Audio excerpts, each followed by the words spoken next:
먼저 인사드리겠습니다.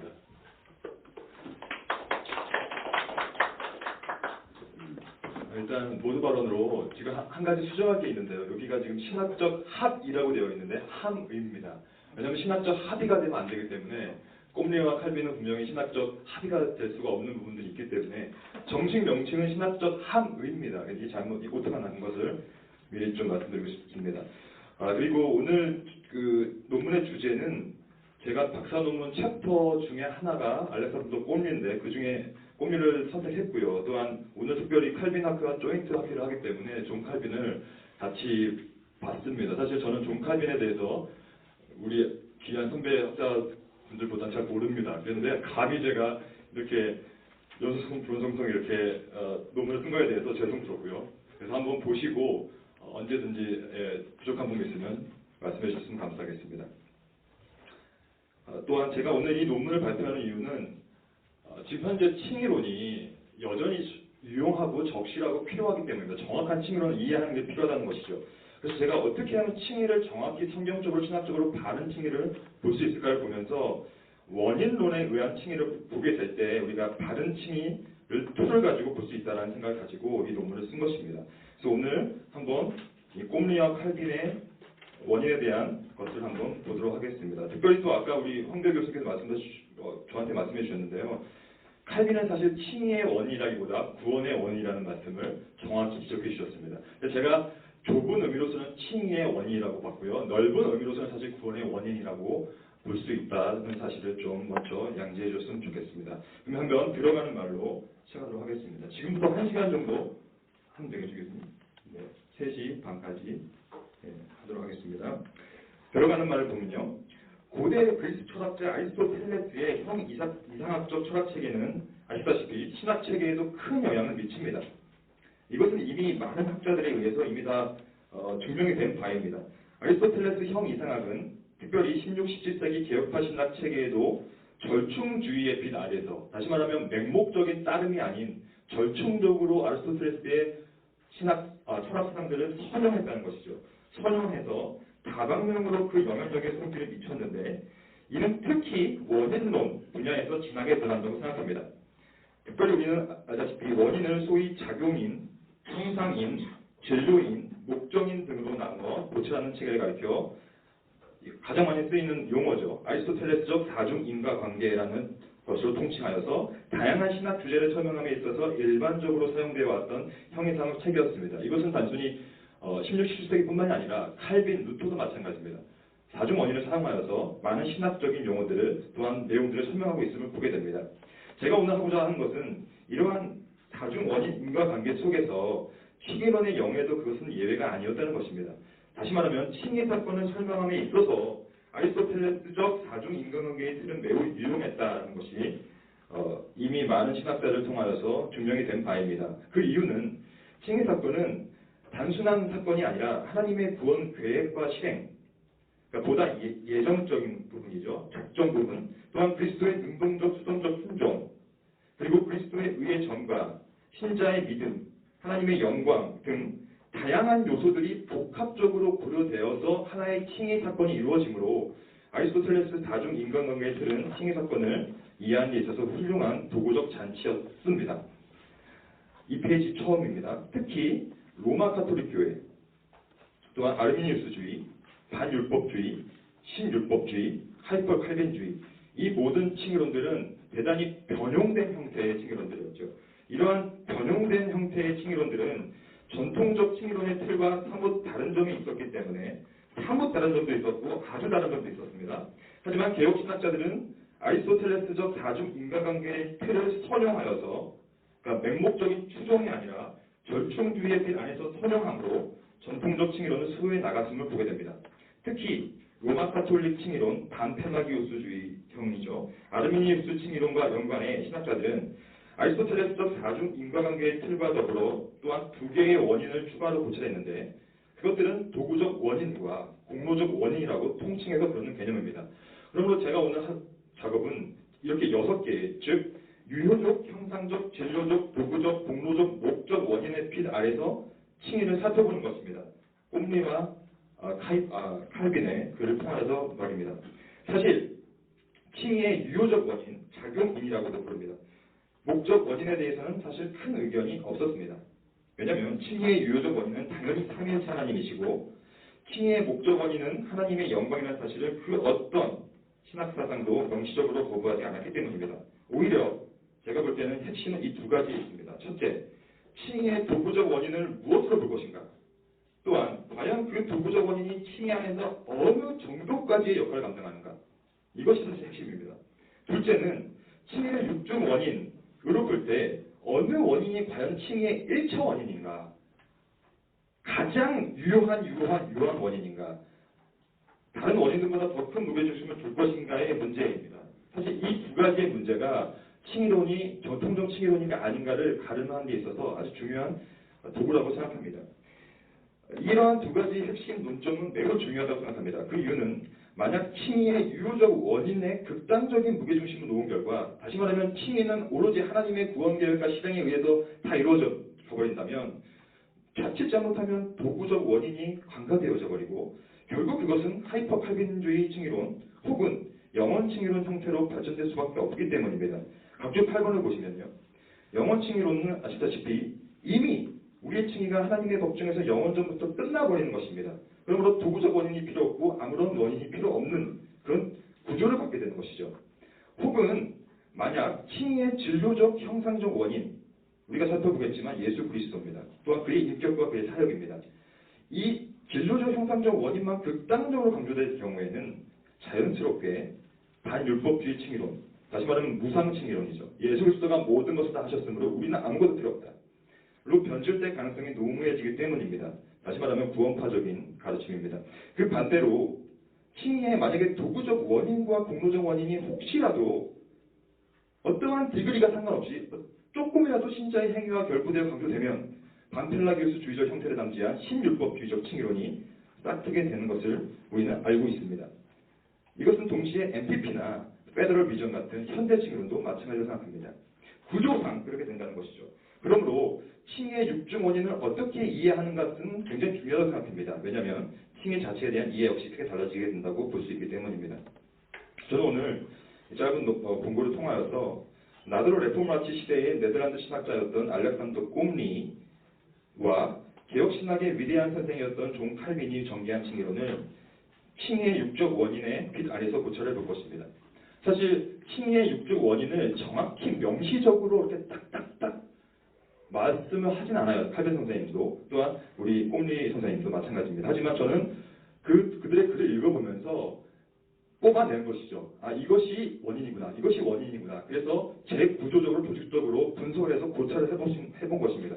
특히 칭의의 육중 원인에 대한 꼼리와 칼빈의 시각 사이의 연속성, 불연속성에 주목할 것이고 이 연속성과 비연속성을 기반으로 과연 이 안에 어떠한 신학적 합의가 아니라 신학적 함의가 그 안에 숨겨 있는지를 한번 발견해 볼 것입니다. 이 작업이 중요한 이유는 이러한 논의를 통해서 과연 칭의의 원인을 건전하게 바라보는 신학적 시각은 무엇인가가 최종적으로 드러나게 될 것입니다. 이것이 저의 공부의 큰 주제고 목적입니다. 그렇다면 이제 과연 꼼리는 어떻게 칭의의 육중 원인을 얘기하고 있는 것을 보도록 하겠습니다. 꼼리는 사실 칭의론으로 유명합니다. 가장 유명한 것은 꼼리는 영원 칭의론자라는 것이 가장 유명한 태제입니다. 하지만 그것은 제 박사 논문에서 다뤘고 여기서는 다루지 않겠습니다. 꼼리의 칭의론은 그의 죄인들의 칭의에 대한 편지라는 글에서 잘 드러나 있습니다. 먼저 꼼리의 칭의론을 살펴보기 전에 꼼리가 이 글을 쓸 당시의 신학적 배경을 먼저 살펴볼 필요가 있습니다. 언제나 신학사상은 시대의 맥락과 동떨어진 채 성립될 수 없는 것이기 때문입니다. 꼼리가 죄인들의 칭의에 대한 편지에서 주로 반대한 논적은 합리주의, 계몽주의, 아르미니우스주의, 신율법주의였습니다. 실제로 그의 서문을 보면요. 처음부터 아르미니우스주는 문제가 있다면서 시작을 합니다. 또한 합리주의, 계몽주의와 특히 신율법주의에 대한 강한 반감을 보이면서 시작합니다. 특히 꼼리는 동시대 인물이었던 판데어 오드라는 소시니우스적 학론파로 명명하고 이 사람에 대한 가열찬 비판을 합니다. 또한 꼼리는 아르민스주의를 도르트 회의의 결정을 뿌리부터 뒤흔드는 완전한 잘못된 신학사로 규정하고 끊임없이 줄곧 비판합니다. 그뿐 아니라 가장 비판한 것은 바로 신율법주의입니다.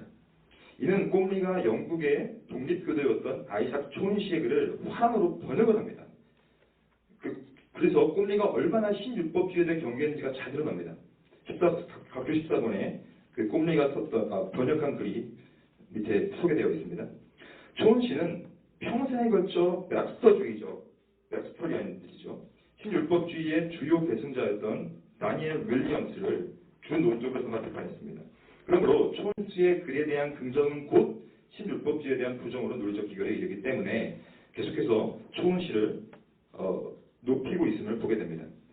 꼼리가 이렇게 비판했던 합리주의, 계몽주의, 아르민수주의, 신율법주의의 신학적 공통점은 인간이 구원의 방정식에서 뭔가를 하는 것입니다. 꽤 그럴듯한 역할입니다. 그런 구조 자체가 그렇게 있다는 것입니다. 꼼리는 그의 모든 글에서 이 점을 정말 못 견뎠습니다. 그는 구원의 방정식에서 구원의 사건 속에서 인간이 뭔가를 하는 것에 있어서 가장 큰 반감을 갖고 있는 사람이었어요. 그래서 칭의의 방정식에서 인간의 역할이 그것이 믿음의 역할이든 혹은 복음에 순종하는 새로운 법을 따르는 역할이든 신율법주의적인 것이죠. 그러한 인간들의 역할들 강조가 자칫 잘못하면 하나님의 구원론적 주권을 뿌리부터 흔들리게 할 수 있다고 보고 강하게 경계해야 되는 것입니다.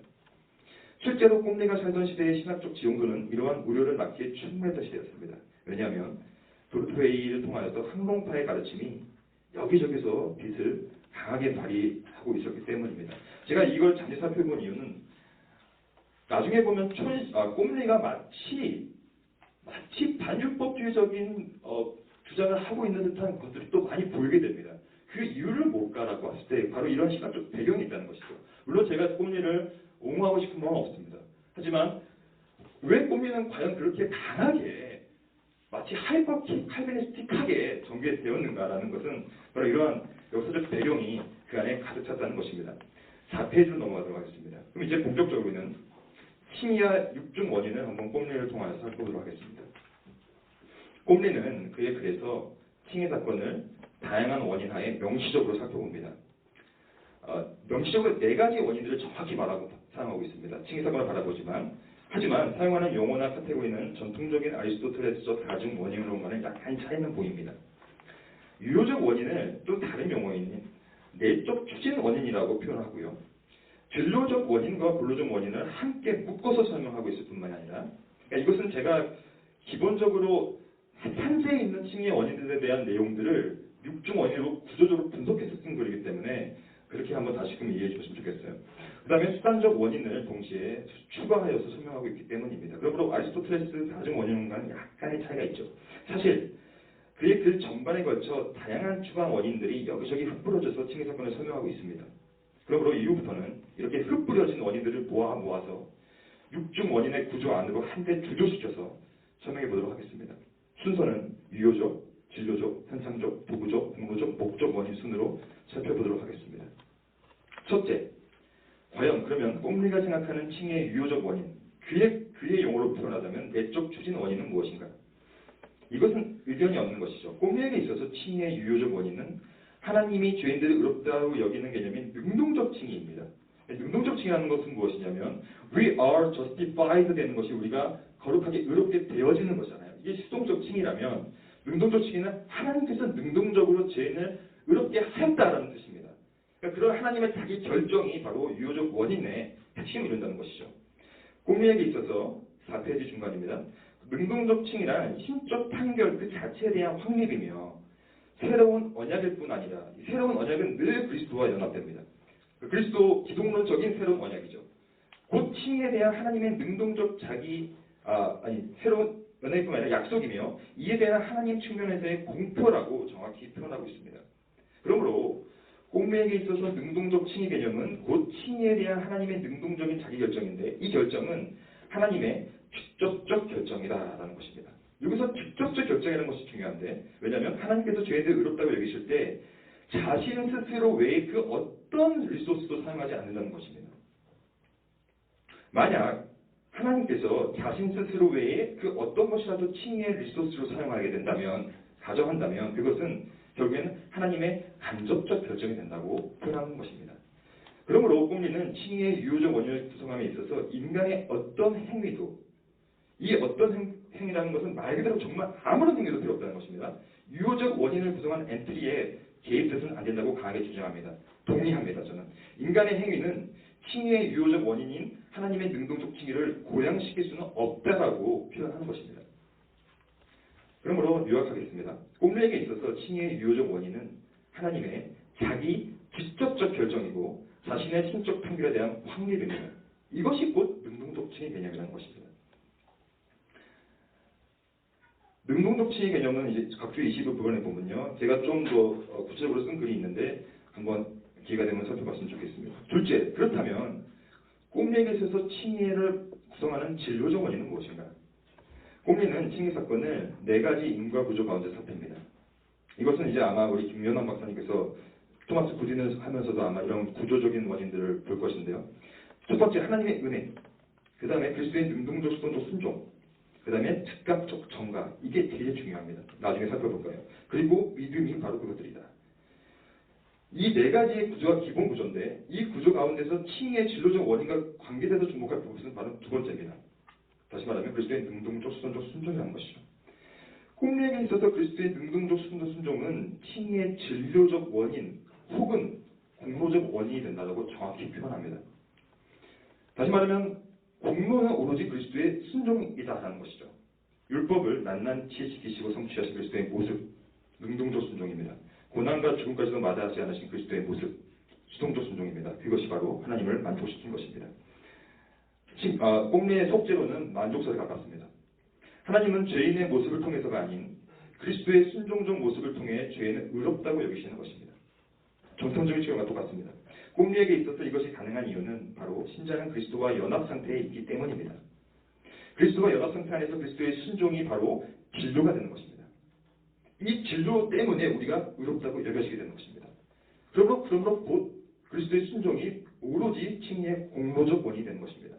그러므로 꼼리에게 있어서 진료적 원인과 공로적 원인은 같은 것입니다. 그렇다면 그가 말하는 형상적 원인은 무엇인가?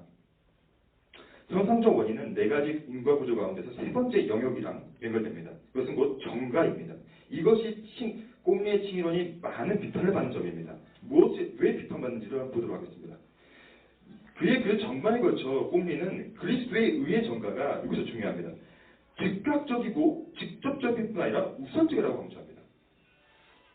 여기서 즉각적이고 직접적인 정가라는 표현에 주목할 필요가 있습니다.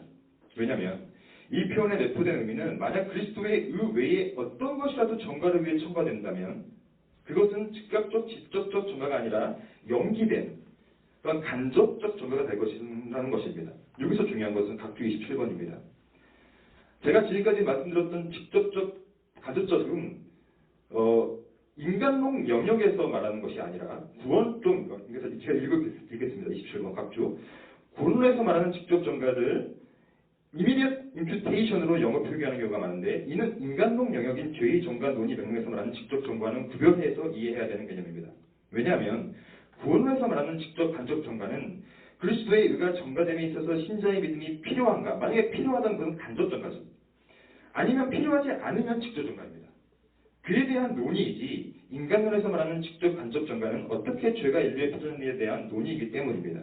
그러므로 이 용어 사용이 중요합니다.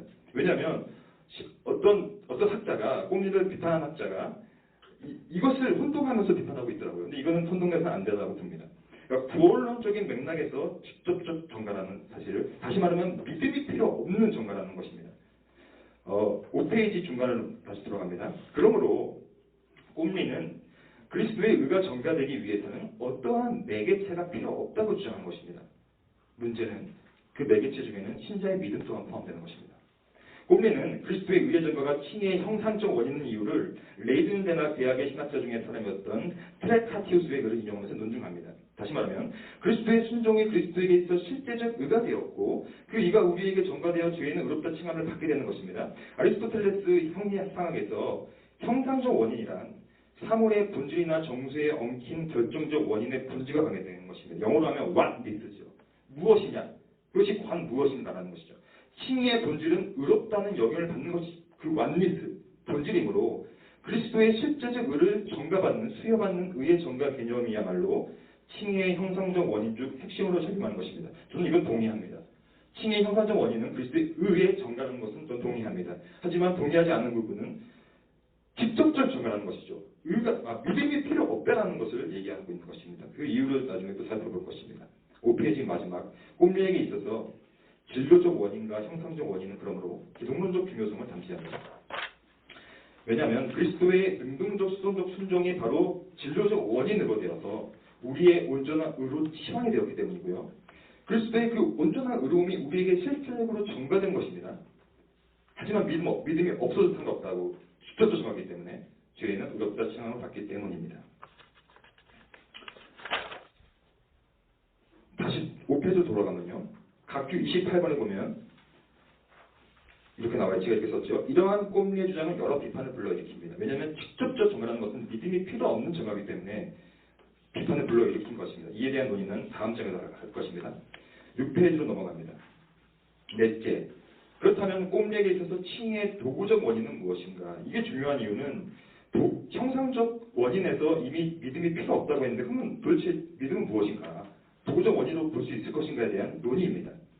꼼리에게 있어서 칭의의 도구적 원인은 확실히 믿음이라고 정확히 얘기하고 있습니다. 도구적 원인은 믿음으로 말미암아 신자는 구원의 유익을 얻고 위로를 받게 된다고 언급하기 때문입니다. 꼼리는 믿음이 갖고 있는 다양한 수단에 대해서 구체적으로 설명합니다. 대단히 많은 페이지를 씁니다. 예를 들면 믿음은 연합하는 수단, 그리스도와 연합을 유지하는 수단, 받는 수단, 의를 받는 것입니다. 수용하는 수단, 그리스도의 공로를 수용하는 것입니다. 의지하고 위로를 얻는 수단 등이 바로 그것입니다. 또한 꼼리의 그 다른 글 하이데베르크 요리 문답을 보면요. 믿음을 두 가지로 구분합니다. 이것이 또한 논쟁거리입니다. 믿음을 성향, 하비투스로 볼 것인가 아니면 믿음을 행위, 악투스로 볼 것인가의 문제입니다. 꼼리에게 있어서 믿음의 성향이란 믿는 것을 가능케 만드는 원리이고 믿음의 행위란 한 실제적 인물이 실제적으로 믿는 행위 그 자체인 것입니다. 그러므로 꼼리는 믿는 행위와 믿음 그 자체의 성향의 원리를 구분하면서 믿는 행위는 반드시 믿음의 성향의 원리로 발현되어야만 한다고 주장합니다. 왜 이렇게 굳이 구분을 하고 있을까요? 믿음을 성향과 행위로 구분하는 것이 꼼리에게 있어서 중요한 이유는 바로 그 역사적인 배경 때문입니다. 칭의 방정식에서 믿음이 도구적 원인으로 참여해가지고 그 도구적 믿음이 마치 1차의 칭의 1차 원인이 될 것 같은 느낌, 그런 구조를 보는 거에 대해서 싫었기 때문이에요. 그래서 이 구분법을 사용함으로 믿음은 행위와 또한 그것을 성향과 이런 것을 구분해야 된다. 우리가 비록 도구적 원인으로 믿지만 그 믿음이 행위가 아니라 성향인 것이다. 그러면서 어떻게든 구원 속에서 행위를 제거하려고 하는 것이에요. 즉 도구적 원인인 믿음이 칭의의 1차원이 될 수 없는 이유는 이 믿음이 믿음의 행위가 아니라 믿음의 성향에도 가깝기 때문이다.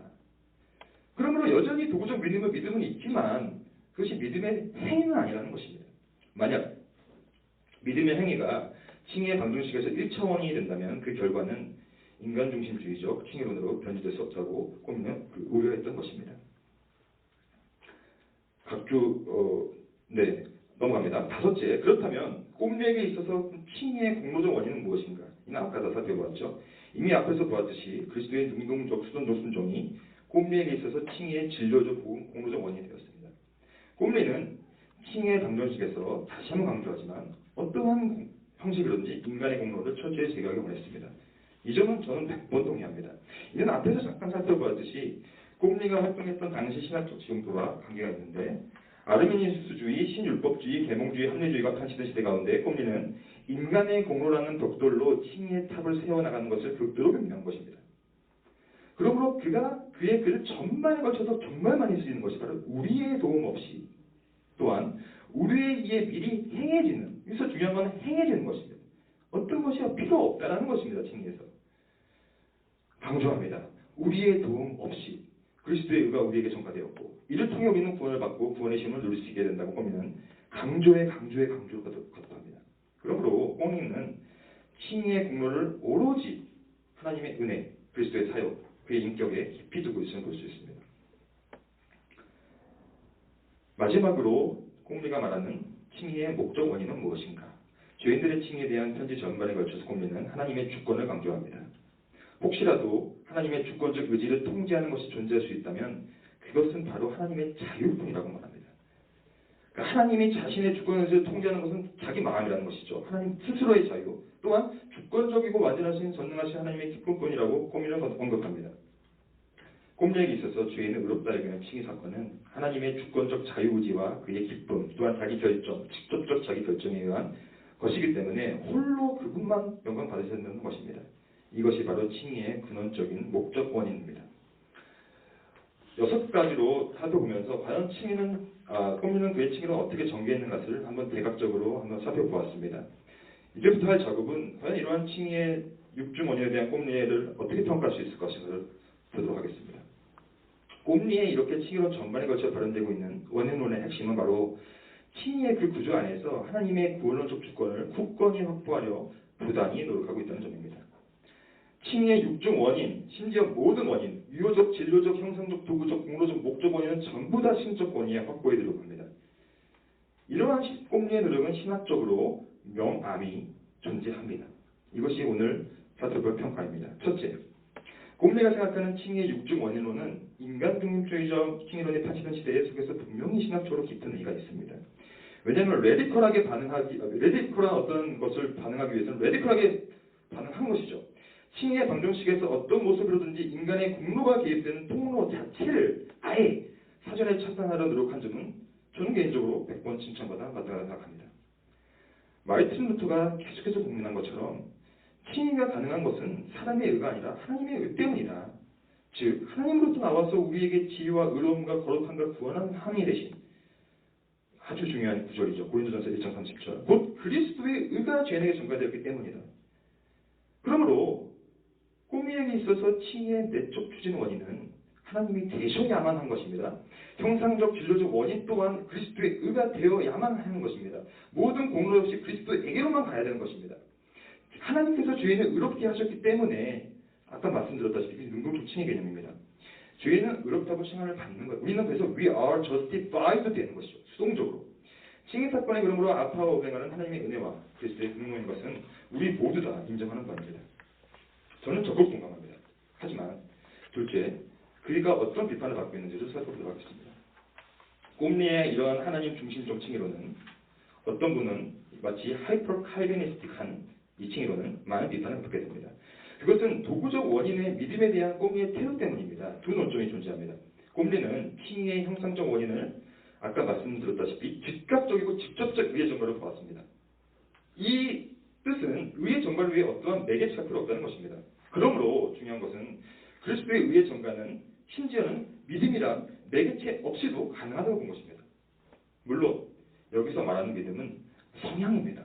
행위가 아니라는 것이죠. 그러므로 굉장히 교묘하게 논의를 꼬으면서 전개하고 있음을 보게 됩니다.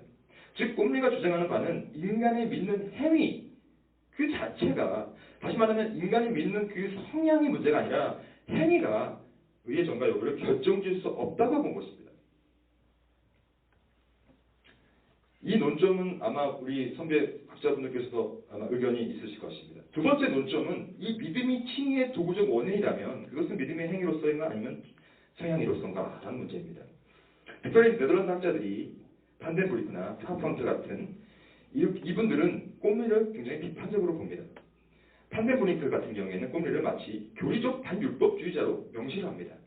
그 주된 이유는 만약 꼼리가 주장하듯이 그리스도의 의의 전가가 믿음의 행위가 없이 즉각적, 직접적으로 일어난다면 결국 인간의 믿음 행위를 다시 말하면 도구적 원인을 제거해버린 것이므로 교리적으로 이것이 중요합니다.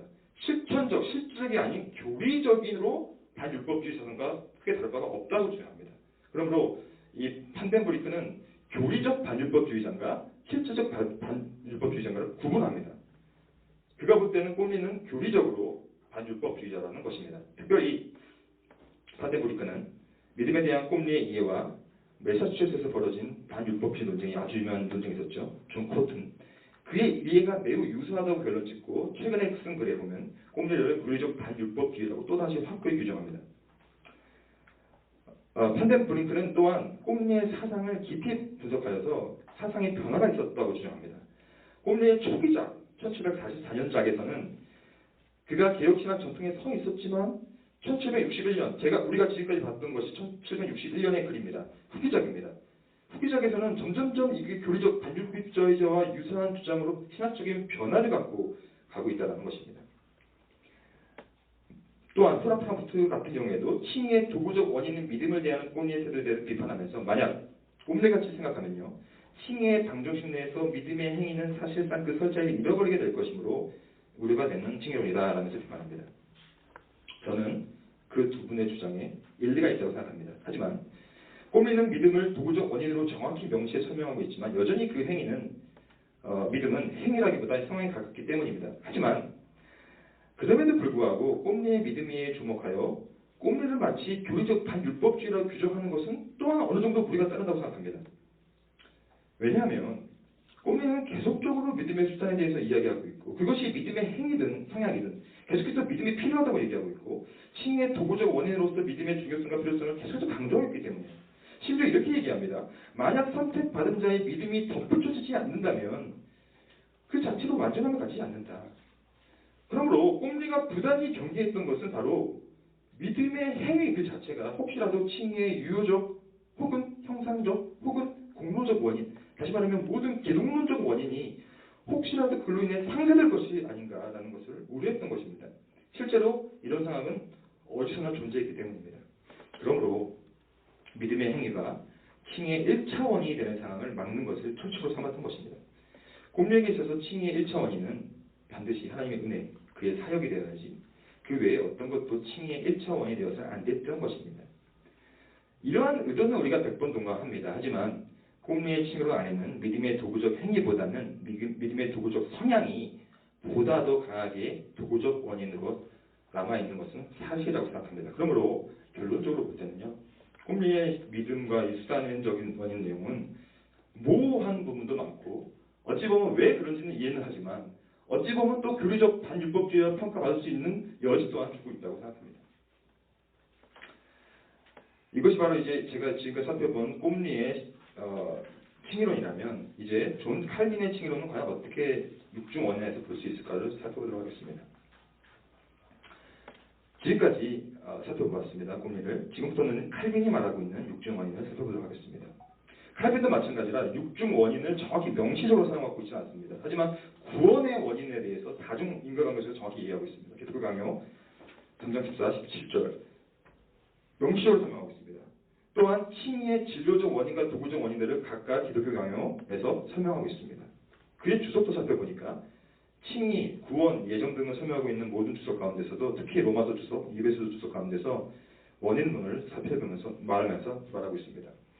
하지만 제가 칼빈을 쭉 읽어보면서 주제할 사실 중 하나는 칼빈 같은 경우에는 칭의의 원인을 형이상학적 원인론의 틀에서 부처하게 하지만 놀랍게도 그 형이상학적 논리의 근거를 성경 구절로 채워나간다는 점입니다. 사실 꼼리도 그렇긴 하지만 꼼리는 강하진 않습니다. 하지만 칼빈은 모든 것을 성경 구절로 이거 하나하나를 논리를 원인론을 생각하고 있음을 보게 됩니다. 이처럼 칼빈은 다양한 곳에서 칭의의 원인을 성경 구절의 근거에 설파했는데 이를 본고의 주제에 맞춰서 칭의의 육종 원인 안에 묶어서 조조하여서 고치하도록 하겠습니다. 순서는 마찬가지입니다. 유효, 진료, 형상, 도구, 공로, 목적. 첫째, 칼빈은 칭의의 유효적 원인은 당연히 그의 기독교 강요에서 하늘에 계신 아버지의 긍휼하심과 우리를 향해 값없이 베푸는 사랑이라고 정확히 설명합니다. 칼빈에게 있어서 칭의의 유효적 원인이 여기서 다시 한번 말씀드리지만 칭의와 구원을 조금은 입에 넓은 의미로 좀 봤으면 좋겠습니다. 유효적 원인이 하늘에 계신 하나님인 이유는 단순히 철학자의 논리적 비결이 아니라 성경 자체가 그 어디서나 여기서 말하고 있기 때문이라고 정확히 명시하고 있습니다. 칼빈은 그의 로마서 주석에서 칭의의 유효적 원인이 하나님의 은혜라는 사실을 다시 한번 말씀합니다. 칼빈은 하나님의 은혜가 바로 칭의의 머리이며 첫째 근원이라고 강조해 거듭합니다. 특별히 10페이지 넘어가면요. 예정의 맥락 속에서 유효적 원인을 표현합니다. 에베소 주석에 나와 있습니다. 1장 5절에 우리를 예정하사의 유효적 원인은 바로 하나님의 기쁜 뜻이라고 기록합니다. 하나님의 은혜와 뜻과 사랑이 칭의의 유효적 원인이 되는 것은 칼빈에게 있어 논란의 여지가 없는 자명한 진리입니다. 그러므로 칼빈은 만약에 이를 거부하게 되면 성경 전체를 다 부인하는 것 같다고 경고를 하고 있습니다. 그렇다면 칼빈에게 있어서 칭의의 진료적 원인은 무엇인가? 칼빈은 칭의의 진료적 원인을 그리스도에게 확고히 둡니다. 이렇게 말하고 있습니다. 만약 우리가 그리스도 안에 거하는 믿음에 의해 의를 얻는다면 우리는 당연히 우리 구원의 진로를 그리스도 안에서 찾아야만 할 것이다 라면서 정확히 표현하고 있습니다. 그리스도가 왜 칭의의 진로적 원인이 되는가에 대해서는 칼빈은 다음과 같이 말합니다. 확실히 그리스도는 그의 순종과 함께 진로적 원인이다. 순종함으로써 그리스도는 우리를 위해 의를 획득하셨다. 즉 죄인이 의롭게 될 수 있는 방법은 그리스도의 온전한 의의 정감만으로 가능하기 때문에 온전한 순종으로 획득한 그리스도의 온전한 의만이 칭의의 유일한 진로가 될 수 있는 것입니다. 이것은 꼼리와 여소성이 있다는 것이죠. 이 부분만은 그러므로 그리스도의 순종은 칭의 구원의 진로적 원인의 핵심을 구성하는 요체라고 칼빈은 보았습니다. 이런 관점은 일관성 있게 그의 에베소서 주석에서 다 드러납니다. 이렇게 말합니다. 우리 구원의 진로적 원인은 바로 그리스도이다 라고 정확히 표현하고 있습니다. 셋째, 그렇다면 칭의의 형상적 원인은 무엇인가? 바로 이 부분이 지금 학자들 간에 논의가 좀 되었던 부분이라 좀 살펴보도록 하겠습니다. 이는 칼빈의 에베소 주석에서 구원과 예정의 맥락 가운데 명시로 드러납니다. 칼빈에게 있어서 구원의 형상적 원인은 복음의 선포인데 이를 통해 하나님의 선하심이 우리에게 흘러넘치는 것이다. 그러나 칼빈은 기독교 강요에서는 형상적 원인은 믿음으로 이야기하기도 합니다. 이 부분 때문에 학자들이 논의가 있습니다. 칼빈은 왜 칭의의 형상적 원인을 그의 에베소서 주석에서는 복음의 선포라고 했는데 왜 기독교 강요에서는 믿음이라고 했을까? 그 이유를 이렇게 생각해봤습니다. 칼빈의 로마서 주석을 보니까 그에는 3장 24절을 주배하면서 이렇게 말합니다. 형상적 혹은 도구적 원인은 말씀으로부터 얻게 되는 믿음이다 라면서 주석을 합니다. 즉 로마서 10장 17절에 말하는 것처럼 믿음은 들음에서 나고 들음은 그리스도의 말씀으로 말미암는 것이므로 칭의의 형상적 원인으로서 믿음과 선포된 말씀은 불가분의 관계에 있다고 저는 생각합니다. 제가 맞는지는 이제 좀 살펴봤으면 좋겠습니다. 그러므로 칼빈에게 있어서 죄인이 의롭게 되는 칭의 사건의 형상적 원인은 바로 믿음인 동시에 믿음을 불러일으키는 선포된 말씀이라는 것입니다. 이 부분은 꼼리에 있어서는 나타나지 않습니다. 꼼리는 모든 형상적 원인은 오로지 그리스도의 사역에 두고 있습니다. 이 점이 또 다른 불륜 속성이라고 할 수 있죠. 넷째로 그렇다면 칭의의 도구적 원인을 칼빈은 무엇이라고 생각하고 있는가? 분명히 믿음이라고 말하고 있습니다. 칼빈은 기독교 강요에서 특별히 로마서 3장 25절에 믿음으로 말미암는을 이용하면서 헬라어가 깨졌죠. 칭의의 도구적 원인을 설명하고 있습니다. 즉 도구적 원인인 믿음을 통해 그리스도의 의가 우리에게 적용되는 것입니다. 기독교 강요에서 믿음의 성질을 좀 더 구체화하여서 믿음을 그릇에 비유합니다. 우리 안에 그릇을 비우고 입을 벌려 그리스도의 은혜를 받지 못한다면 그리스도를 받아들일 수 없게 되는 것이다. 그렇다고 해서 믿음 자체의 능력이 있는 것은 아니다. 이는 꼼리에 대한 우려를 아주 정확하게 표현하고 있는 것이죠. 왜냐하면 믿음은 단지 의를 받는 수단이라고 칼빈은 강조하기 때문입니다. 칼빈은 더 나아가 성령론적 관점에서 칭의의 도구적 원인의 믿음을 고찰하고 합니다. 즉 믿음을 성령의 조명하에서 언급하고 있는 것입니다. 이를 통해 칼빈은 믿음의 근원을 인간 기원에 둔 것이 아니라 신적 기원에 두고 있음을 볼 수 있습니다. 저는 이 칼빈의 전략이 굉장히 유효하고 꼼리를 대항하는 데 있어서 또 꼼리의 부족한 점을 채우는 데 있어서 중요한 역할을 한다고 생각합니다. 신학적으로. 두 번째, 그렇다면 칼빈은 공로적 원인은 무엇인가? 사실 칼빈은 칭의의 공로적 구원의 공로적 원인은 명시적으로 딱 언급하지 않습니다. 하지만 다시 말씀드리자면 흩어져 있는 것들을 주조하여서 만든 것입니다. 하지만 인간의 행위와 연관하여서 칭의의 공로를 이야기하는 칼빈의 생각들 속에서 칭의의 공로적 원인을 재구성해 볼 수 있습니다. 칼빈에게 있어서 칭의의 공로는 분명히 우리 바깥에 위치하고 있으면 분명합니다. 왜냐하면 이렇게 말하고 있기 때문입니다. 우리 구원의 모든 부분들이 우리 밖에 위치하고 있으면 우리가 봄에도 불구하고 왜 우리는 여전히 행위들을 신뢰하고 전하고 있는가? 라면서 정확히 핵심을 짚고 있습니다. 칼빈은 칭의의 공로는 오로지 그리스도의 의에 두어야 한다고 하며 칭의의 사중 원인에 대한 명시적으로 설명했던 사중 원인에 대한 그의 기독교 강요 3장 14절 17을 마무리합니다. 바로 그것이 성경이 말하고 있는 바라고 칼빈은 확고하게 언급합니다. 마지막으로 칼빈이 말하고 있는 칭의의 목적 원인을 살펴보도록 하겠습니다. 목적 원인은 분명하게 이렇게 표현하고 있습니다. 하나님의 자비하심에 대한 영광, 하나님의 선하심을 찬양하는 것, 하나님의 공의를 드러내는 것으로 일관되게 칭의의 목적 원인 설명합니다. 칼빈은 이를 로마서 3장 26절에 즉 자기의 의로움을 나타내사 자기도 의로우시며 또한 예수 믿는 자를 의롭다 하려 하심이라에 비추어 설명하면서 칭의 사건을 통하여 하나님 자신과 자신의 백성들인 신자의 의로움을 만방에 선포되어야 되었다고 언급합니다. 하나님은 이를 통해 영광을 홀로 받으시고 이것이 바로 칭의의 목적 원인을 구성하는 요체라고 칼빈은 정확히 지적하고 있습니다. 지금까지 한 작업은 꼼리와 칼빈을 육중 원인 안에서 각각 분석해 보았습니다. 이제는 칼빈이 말하는 육중 원인을 한번 분석과 평가를 해보도록 하겠습니다. 지금까지 칼빈의 칭의론을 살펴보았습니다. 두 가지 논점이 존재합니다. 첫 번째 논점은 위에서 살펴본 것처럼 칼빈은 믿음을 칭의의 도구적인 원인이라고 분명히 기록해 강요해 명시적으로 말했고 동시에 형상적 원인이라고도 불렀습니다. 그 이유는 과연 무엇일까? 칼빈은 이 카테고리를 혼동했던 것일까? 아니면 칼빈에게 두 번째 논점은 칼빈에게 있어서 칭의의 각 원인들은 과연 서로 어떠한 관계를 가지고 있는가라는 것이 두 가지 논점입니다. 첫 번째 논점을 살펴보도록 하겠습니다. 칼빈이 믿음을 칭의의 도구적 원인, 형상적 원인으로 동시에 본 것에 대해서 폴 헬름 같은 경우에는 칼빈의 작은 실수라고 보았습니다. 어슬립이라고 했는데 이것이 이제 여러 가지로 번역될 수 있겠지만 작은 실수 정도로 저는 파악했습니다. 헬름은 부연하길 칼빈의 사상 안에서 칭의의 형상적 원인은 분명히 구원의 신적 계획이기 때문에 믿음을 형상적 원인으로 언급한 것은 칼빈의 작은 카테고리적인 실수라고 본 것입니다. 이에 대해서는 페스코도 동의하는 바입니다. 페스코는 이렇게 말합니다.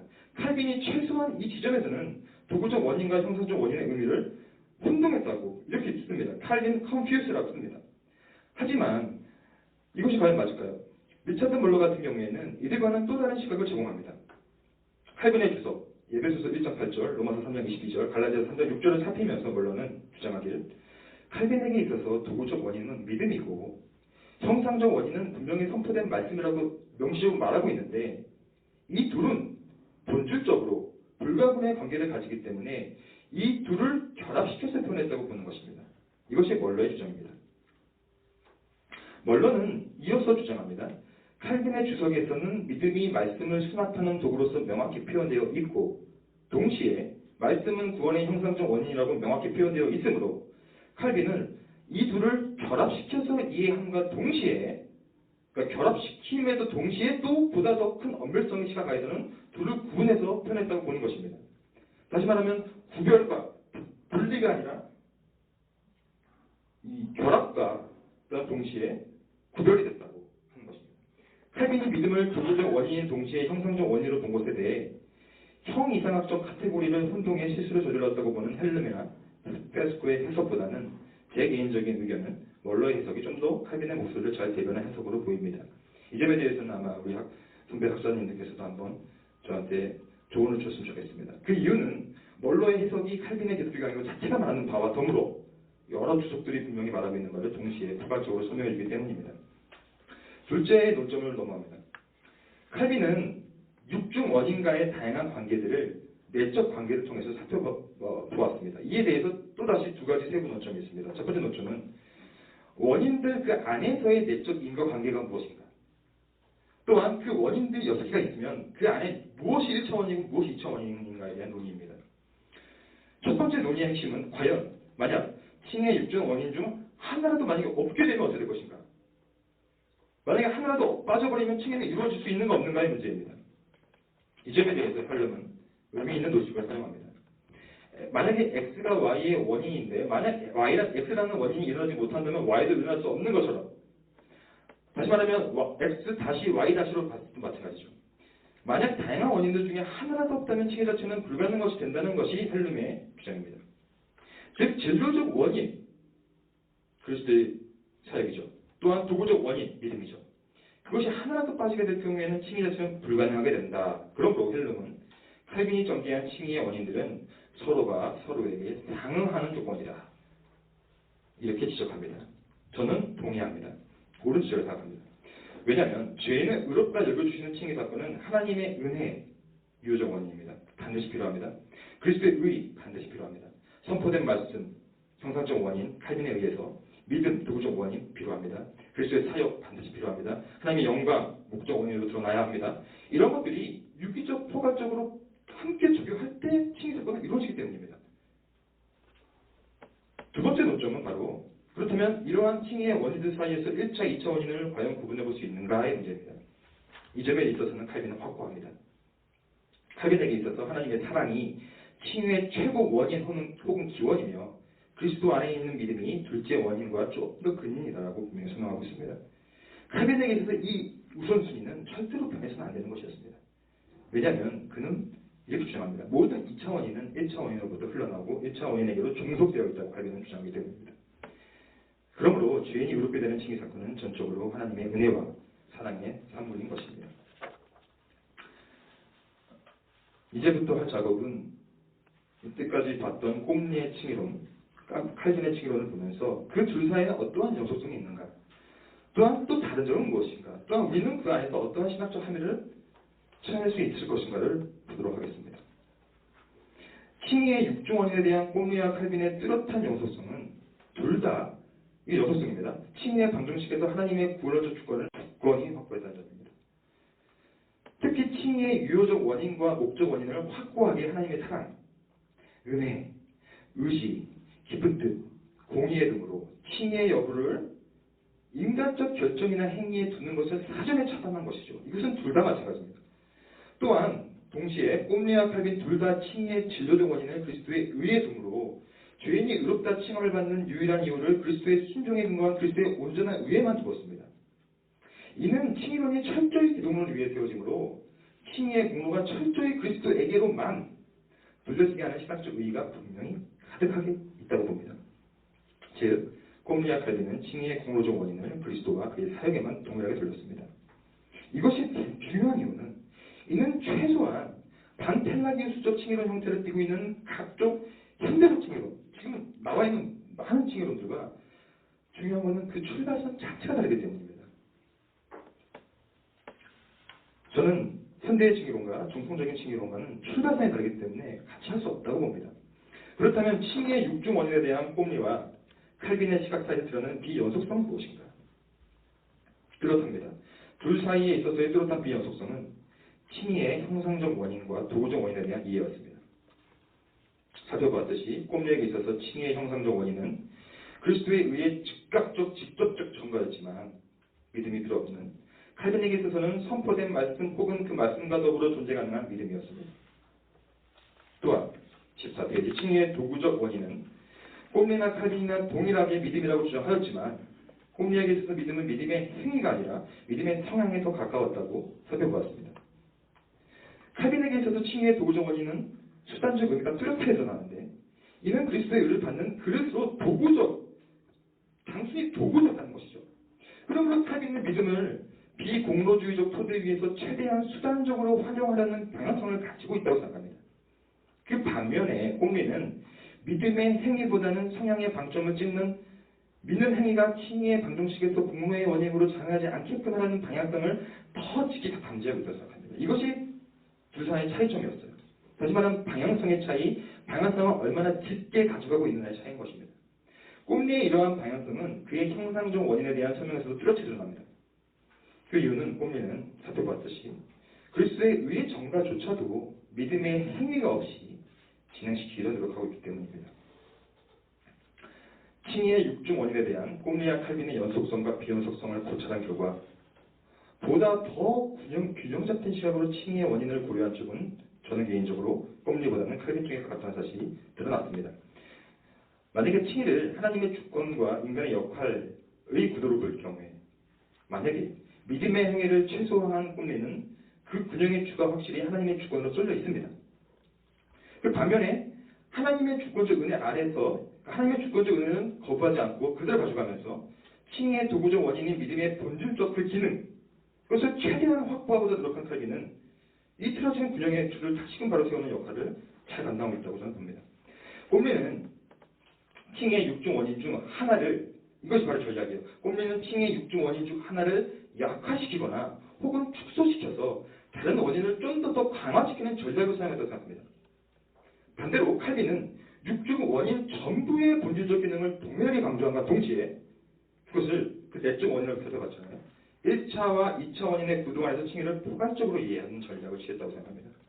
이 두 전략 중에 보다 더 성경적이고 건전하게 균형 잡힌 쪽은 칼빈의 전략이라고 저는 생각합니다. 칭의 사건은 육중 원인이 유기적, 포괄적으로 균형 있게 적용되어야만 합니다. 또한 각 원인들이 본연의 기능을 가감없이, 다시 말하면 축소됨 없이, 다시 말하면 그것을 약화시킴 없이 그 기능을 훌륭히 수행해야만 합니다. 만약 칭의의 도구적 원인이 유효적 원인보다 앞서거나 또 더 강조된다면 그 결과는 최소한 반펠라기우스적 칭의론으로 전락할 수밖에 없기 때문입니다. 그 반대로 만약에 칭의의 도구적 원인이 무시되거나 좀이라도 간과되어지면 그 결과는 최소한 하이퍼 칼빈주의적 칭의론으로 전락할 수밖에 없다고 보는 것입니다. 이것이 교회 역사가 어쨌든 늘 그래왔습니다. 혹은 만약 칭의의 진로적 형성적 원인이 그리스도와 그의 사역 외에 그 어떤 것이라도 될 수 있다면 그 결과는 인간이 뭔가를 공공노적 역할을 담당하는 인간중심주의적 칭의론 될 수밖에 없는 것입니다. 그러므로 제가 이 논문을 쓴 이유는 칭의의 육중 원인을 정확히 파악하고 각 원인들의 본연의 역할을 충실하게 이해하는 것이 지금같이 이렇게 혼란스러운 칭의론의 작금의 시대 속에서 적실하게 요청되기 때문입니다. 본고를 결론을 짓도록 하겠습니다. 개혁신학자들은 형이상학적, 철학적 틀을 사용하여서 신학을 전개함에 있어 닫힌 자세보다는 열린 자세를 취하였습니다. 다시 말하면 아리스토텔레스 형이상학적 구도를 사용함에 있어서 크게 우려하지 않았다는 것이죠. 여기서 열린 자세로 하는 것은 하지만 모든 형이상학적 틀을 무비판적으로 답습하거나 맹목적으로 따라가면 하는 것은 절대 아닙니다. 오히려 칼빈의 경우에서 보았듯이 성경적 잣대를 가지고 절충적으로 그들을 선하게 사용했다는 것입니다. 즉, 철학이 신학을 해석학적으로 섬긴 것입니다. 특히 죄인을 의롭다고 여기는 칭의 사건을 이해하기 위해 육중 인간관계의 도식은 유용했습니다. 칭의의 근원적 유효 원인을 전적으로 하나님의 은혜와 사랑으로 돌렸고 칭의의 모든 공로 진로 형상적 원인을 그리스도의 의와 사역에 돌렸을 뿐만 아니라 그 칭의를 받아들이는 그릇으로서 믿음을 도구적 원인으로 삼아서 칭의의 전적인 목적은 오로지 하나님의 영광을 돌리는 것입니다. 하지만 중요한 것은 꼼리와 칼빈의 시각 차이에서 이미 우리가 살펴봤다시피 이 각 원인들의 무게 중심과 그 경중을 따져서 각기 다르게 디그리를 가지고 적용하는 룰은 목은 바로 그걸 적용하는 신학자의 몫이었습니다. 이 몫은 각 개개인이 살았던 시대의 신학적 배경과 연관되어 혹은 자신의 신학적 사상과 연관되어 서로 조금 다르게 적용되었음을 우리는 이미 살펴봤습니다. 꼼리 같은 경우에는 다른 원인들에 비해서 칭의의 도구적 원인을 상대적으로 약화시켰고 칼빈 같은 경우에는 최대한 각 원인들의 본연의 목을 유지시키려 노력했습니다. 그러므로 우리는 좀 더 공부해야 될 자세는 칼빈 쪽에서 가깝다고 생각합니다. 지극히 혼란스러운 작금의 칭의론 지형도에서 이러한 칭의의 육중 원인에 대한 선명한 이해와 적용은 여전히 적실하고 필요하다고 생각합니다. 특히 칭의 혹은 구원의 원인을 크게는 1차 원인, 하나님의 사역, 또한 2차 원인, 인간의 사역으로 나누어 양날개의 축을 동시에 보존할 필요가 있으며 이것은 예정론도 마찬가지라고 생각합니다. 세부적으로 칭의의 육중 원인이 온전히 그 본연의 기능을 각각 담당하므로 마치 한쪽으로 치우침이 없는 칭의 이해가 되어야 한다고 생각합니다. 이를 위해서 칭의의 육중 이해에 대한 꼼리와 칼빈 선생님의 시각은 우리에게 많은 교훈과 의미를 준다고 생각합니다. 제를 마치도록 하겠습니다.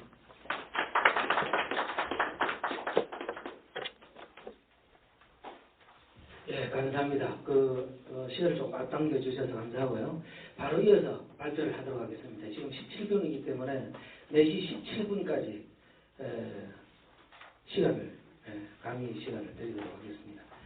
그 안에 맞춰주시면 더 감사하겠습니다.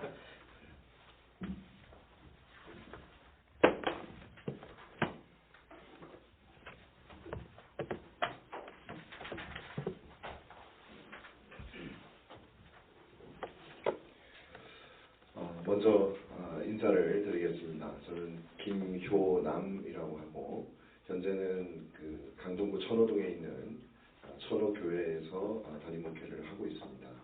그리고 지금 아시아연합신학교에서 겸임교수로 강의를 하고 있습니다. 만나 뵙게 돼서 반갑습니다.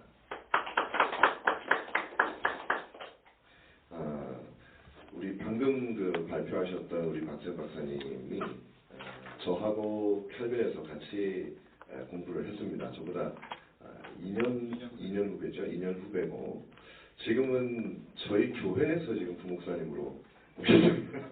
그래서 오늘 아주 제가 부담스럽고 너무 우리 박 박사님이 원래부터 전공이 조직신학이지만 그런 것처럼 모든 것들 아주 정리를 잘하고 깔끔하게 책상도 아주 깔끔하게 쓰고 그런 스타일이라서 오늘도 강의를 참 깔끔하게 제가 보기에 참 잘했는데 저는 좀 보시면서 무슨 정리가 좀 안 된 느낌도 좀 있을 수 있고 그럴 것 같아서 좀 죄송하다는 말씀을 먼저 드리고요. 저는 오자마자 논문을 제출하고 얼마 후에 바로 이제 교회 청빙 절차가 되면서 졸업하기도 전에 이제 교회를 오게 됐습니다. 그래서 온 지 한 1년 반 정도 지났는데 학문 활동을 거의 못했어요. 거의 못하고 그냥 교회에 적응하기에 참 많이 바빴습니다. 처음으로 한 게 이제 작년 연말에 복음주의 신학회에서 했던 신진학자 속제 논문을 요약해서 발표한 거가 첫 번째고 오늘이 이게 두 번째입니다. 그래서 우리 그 대신 이제 박 박사님은 그래도 굉장히 활발하게 활동을 했어요. 들어오자마자 여러 학교에서 발표도 하시고 제가 이런 걸 할 때마다 물어봅니다. 이거 어떻게 해야 되는 거냐 물어보고 이렇게 많이 하는데 오늘 이제 또 제가 저 앞에 소리가 좀 길었지만 토마스 그린이라고 하는 사람의 칭의론을 보는데 특별히 여러분께서 보시는 것처럼 성화와의 관계성의 측면에서 바라본 구진의 칭의론을 보려고 합니다. 칭의론이 나오면 너무 방대하기 때문에 다 할 수는 없고요. 그래서 이것도 마찬가지로 저의 박사학위 논문에 한 챕터 일부분을 보충하고 좀 보강을 해서 그렇게 제가 데드라인 날 새벽 4시에 제가 제출했습니다. 여러분들 보시면서 좀 이해 안 되시는 부분이나 궁금하신 점 있으시거나 또 조언 있으시면 나중에 많이 주시면 제가 잘 반영해서 하도록 하겠습니다. 먼저 잠깐 이 본문에는 나오지 않는데 이 토마스 그린이라고 하는 사람에 대한 소개를 잠깐 하겠습니다. 이 토마스 그린은 여기 적혀 있는 것처럼 1600년도에 태어나서 1680년도에 죽은 영국의 청교도입니다. 대표적인 청교도 가운데 한 사람입니다. 흔히 말하는 3대 청교도 할 때 존 오웬, 그 다음에 리처드 시츠, 그 다음에 토마스 구딘을 넣습니다. 여기서 3대 청교도 하는 거는 정해진 학문적인 이야기는 아니고요. 청교도들 중에 작품을 많이 쓴 사람들을 해서 하다 보니까 오웬이 제일 많이 쓰고 그 다음에 아마 구딘이 많이 썼을 겁니다. 그리고 시츠, 물론 이제 청교도라는 범위 자체가 이게 어떻게 한정할 수 있는 학문적인 텀이 아니기 때문에 이것도 그냥 일상적으로 알려진 사람들 중에 그렇게 불리는 내용이고 구린이 왜 제가 이제 관심을 가지고 바라봤냐면 여러분께서 보시다시피 1600년부터 1680년이라고 하는 이 시대는 영국 17세기 영국의 이 가장 격동적이었던 시대를 관통하는 삶을 다 살았습니다. 그래서 구딘이 태어나던 시대부터 한참 활동할 때 웨스트민스터 회의가 열렸고요. 거기 이제 참가를 했었고 구딘이. 그 다음에 그 이후에 이제 독립교도로 있으면서 사보이 선언이라든지 여러 가지 영국의 17세기의 아주 중요한 시기를 신학적으로도 독립교도 중에 아주 대표적인 오웬과 더불어서 사실 오웬보다 좀 일찍 두각을 나타냈던 그런 대표적인 사람이었기 때문에 비록 제가 속한 장로교회에 속한 신학자는 아니지만 그의 신학을 우리가 보는 것이 가치가 있을 것이라는 생각을 가져서 제가 토마스 구딘이라는 사람을 선정을 해서 하게 되었습니다. 제가 본문을 읽도록 하겠습니다. 비성경적인 교황제도와 교황권의 오남용 그리고 면제부의 발행에 대한 저항으로 촉발된 직접적인 원인들 몇 가지를 제가 들었습니다. 종교개혁의 근저에는 죄인이 어떻게 의로우신 하나님 앞에 설 수 있는가라는 본질적인 물음에 대한 확신에 찬 대답이 자리 잡고 있었습니다. 루터는 죄인은 오직 믿음으로만 의롭게 될 수 있다는 칭의 교리를 재정립했다는 이유는 이제 중세와 달랐기 때문에 말씀을 드립니다. 재정립했고 이는 교리적인 면에서 당대의 상식을 뛰어넘는 코페르니쿠스적인 전환이었습니다. 로마 가톨릭은 인간의 의로움을 점진적인 변화 과정의 결과물로 보이는 소위 의화 교리를 발전시켜 왔는데 반해서 루터의 칭의 교리는 근본적으로 선언적이고 법정적인 개념이었습니다. 개신교회는 종교개혁이 이룩한 이 혁명적인 교리적 변화의 기초 위에서 성장 발전해 왔다고 해도 과언이 아닐 것입니다. 그런데 종교개혁이 일어난 지 이제 올해가 500주년이 되는데요. 오늘까지도 여전히 칭의 교리에 대한 논쟁이 지속되고 있으며 특히 개신교회 안에서 이신칭이라고 하는 루터가 재정립하고 그의 후계자들이 개신교의 많은 신학자들이 발전시켜왔던 이 이신칭의 교리가 개신교회 안에서도 종교개혁의 이신칭의 교리에 대한 근본적인 의문이 제기되고 있다는 것은 결코 가벼운 문제로 볼 수 없다, 이런 생각을 가지게 되었습니다. 이러한 논쟁과 의문은 단순히 칭의교리 자체에 대한 사변적인 성찰의 결과가 아니라 칭의교리와 신자의 실제적인 삶의 문제를 다루는 성화교리의 관계에 대한 실천적인 관심에서 비롯되었다는 점에서는 그 가치 있는 질문이라고 생각을 합니다. 그러나 소위 바울에 대한 세관점 학파가 이 논의를 주도하고 있다고 해도 과언이 아닐 줄 압니다.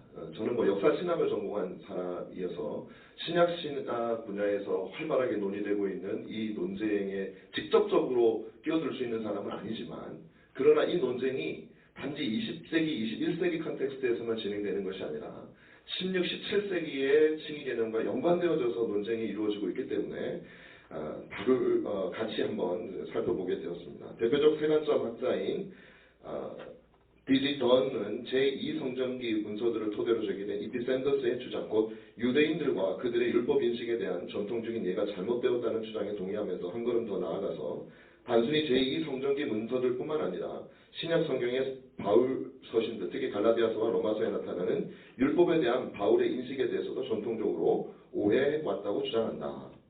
더 나아가 N.T. 라이트는 루터와 칼빈을 비롯한 종교개혁자들뿐만 아니라 그 이후의 개혁주의자들도 칭의교리를 설명함에 있어서 그리스도에 의해 전가교리에 근거를 두고 이를 지나치게 법정적 선언으로만 이해하여서 바울의 칭의교리가 가지는 역동성과 신자의 삶에 대한 강조를 잃어버렸다고 주장한다. 반면에 김세윤 박사, 김세윤은 라이트를 비롯한 세관점 학파의 여러 주장에 대하여 비판을 가한다. 그러나 그 역시 개혁주의 전통을 포함한 종교개혁의 칭의 이해에 문제가 있다고 주장을 한다. 라이트를 비롯한 세관점 학파의 주장과 같은 맥락에서 김세훈은 전통적 칭의론이 칭의의 법정적인 측면만 가르치고 그것의 관계적인 의미를 가르치지 않았기에 신자의 거룩한 삶에 대한 동기를 부여하지 못했고, 또 구원 소정을 통해 칭의와 성화를 분리한 결과 성화 없이 칭의가 가능해졌다는 것이다. 김세훈 교수님의 그 책을 보면 이제 이 주장이 서두에 아주 강력하게 하고 나중에 이걸 증명해 나가는 방식으로 최근에 나온 칭의와 성화의 책에 이제 등장하게 되는데요. 제가 이제 그 김세훈 박사님 저하고 전혀 분야가 다른, 그러나 하게 된 이유는 그분의 어떤 신학적인 주해라든지 성경 주해에 대한 어떤 그 논의를 하게 함이 아니라 그 NPP 학자들이나 아니면 김세훈 교수님도 가지고 계시는 전통적인 칭의관에 대한 오해가 있다라는 생각 때문에 제가 이것을 보게 되었습니다. 특별히 김세훈 박사님도 구원 소정, 그러니까 종교 개혁자들에 대해서는 기본적으로 이 NPP 학자들도 그렇고 김세훈 박사님도 그렇고 특히 칼빈에 대해서는 많이 긍정을 하는 부분이 굉장히 많습니다. 그러나 좀 더 비판적으로 가는 부분은 그 이후에 이제 17세기의 루터파 학자들도 많이 있고, 또 전통적인 이해라는 틀 속에서는 개혁파의 칭의 이해도 비판의 대상으로 많이 제기가 됐는데요. 그 비판의 내용이 뭐냐면 칼빈은 성화와 칭의를 그리스도와 연합해서 동시에 나오는 은혜의 선물로 보았기 때문에 분리가 될 가능성이 상당히 적은데, 그 이후에는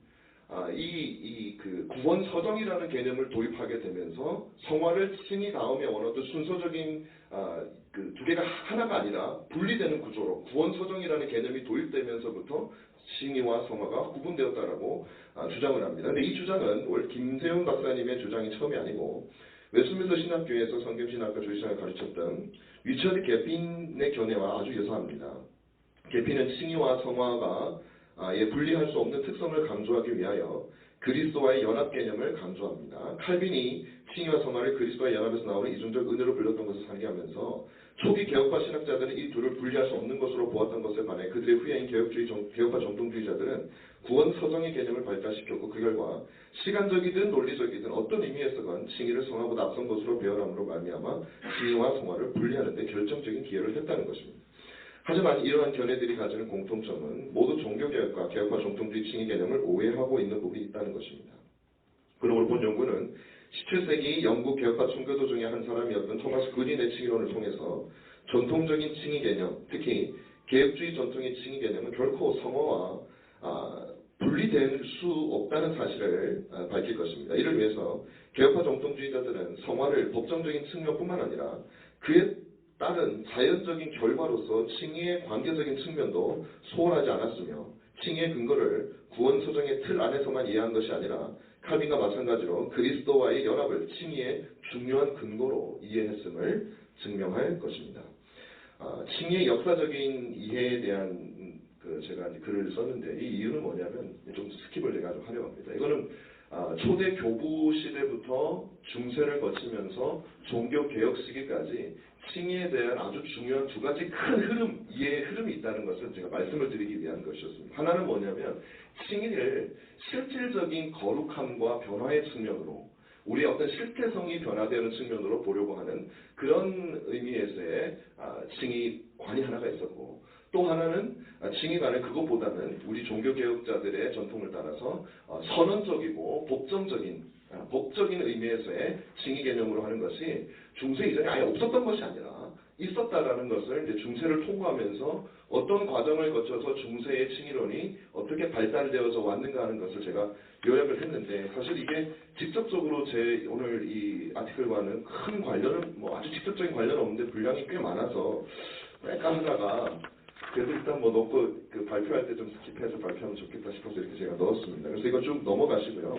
그래서 넘어가시면 24페이지가 나옵니다. 그래서 24페이지에 보면은 제가 종교 어거스틴부터 해서 중세 초기 그리고 중세 아퀴나스 보나벤투라 그 이후에 있는 유명론자들 그리고 종교 개혁까지 다뤘습니다. 종교 개혁에서도 어떤 칭의에 대한 몇 가지 다른 견해가 오시안다라든지 이런 다른 견해가 있기 때문에 그 견해에 대해서 칼빈과 더불어서 다루고 그래서 결론 부분만 제가 24페이지 중간쯤에 보면 이 모든 예들이 증거하듯이 칭의 교리는 교부 시대부터 종교 개혁 때까지 크게 두 방식으로 이루어왔다. 하나는 칭의를 법정적이고 전가적인 사건으로 이해했고 다른 하나는 이를 실제적인 변화의 과정 혹은 근본적이고 실제적인 변화로 이해했다.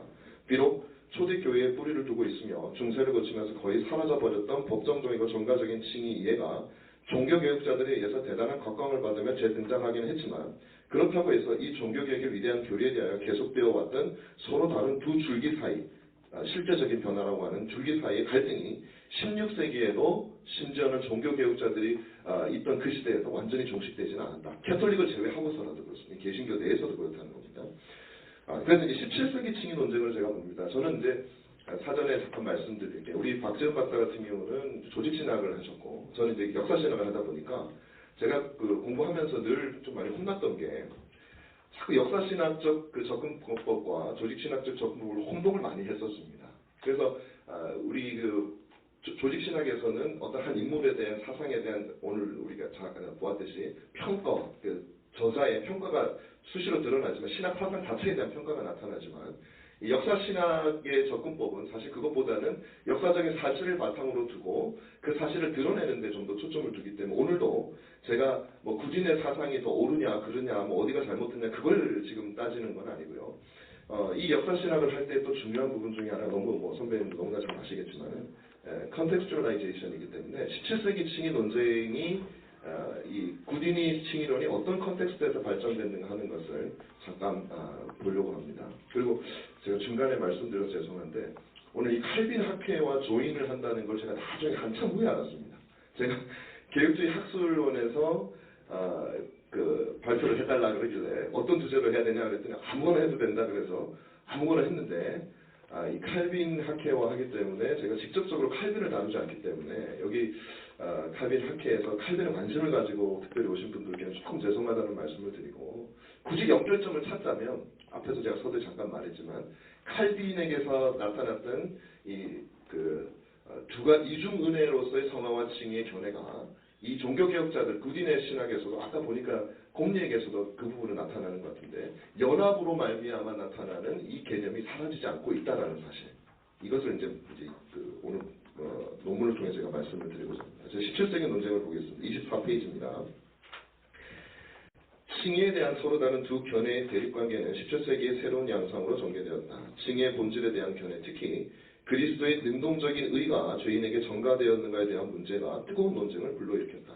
종교개혁자들뿐만 아니라 초기 개혁파 정통주의자들도 이 문제에 대해서 구체적으로 기술하지는 않았다. 하지만 그리스도의 능동적 순종의 전가에 대하여 반대 입장을 자세하게 기술하여 16세기 후반과 17세기 초에 영국과 대륙 모두에서 이 주제에 대한 논쟁을 불러일으킨 것은 요하네스 피스카토레였다.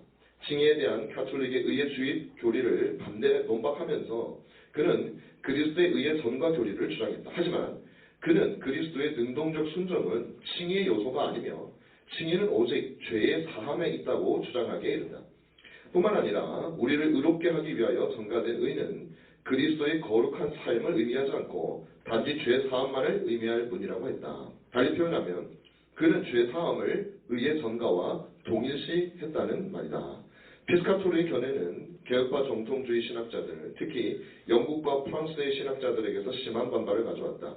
그리스도께서 율법에 대해서 하신 능동적 순종의 전가에 대한 그의 부정이 많은 개혁파 정통주의자들에게 더 심한 비판을 받았던 이유는 그것이 능동적 순종의 대속적 의미를 부인한 결과 그리스도의 능동적 순종을 부정했던 소시니안주의와 비슷했기 때문이다. 뿐만 아니라 칭의를 위한 그리스도의 의의 전가를 부인했던 알미니안주의와도 유사점이 또 역시 있어서 역시 피스카토르의 견해가 더욱더 정통적 칭의론과 달라 보이도록 했던 한 요인이 되었다.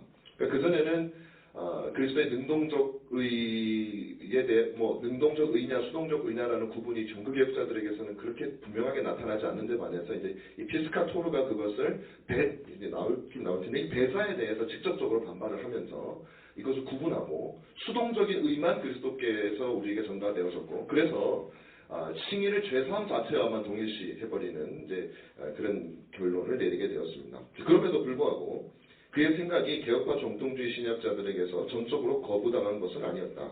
특히 잉글랜드에서 그랬는데 앤토니 워턴과 존 그린은 능동적인 순종에 대해서 비슷한 견해를 가지고 있었기에 조지 워커는 그들은 소시니안 워턴경이고요. 이나 알미니안 토마스 존 그린이라고 비난했다.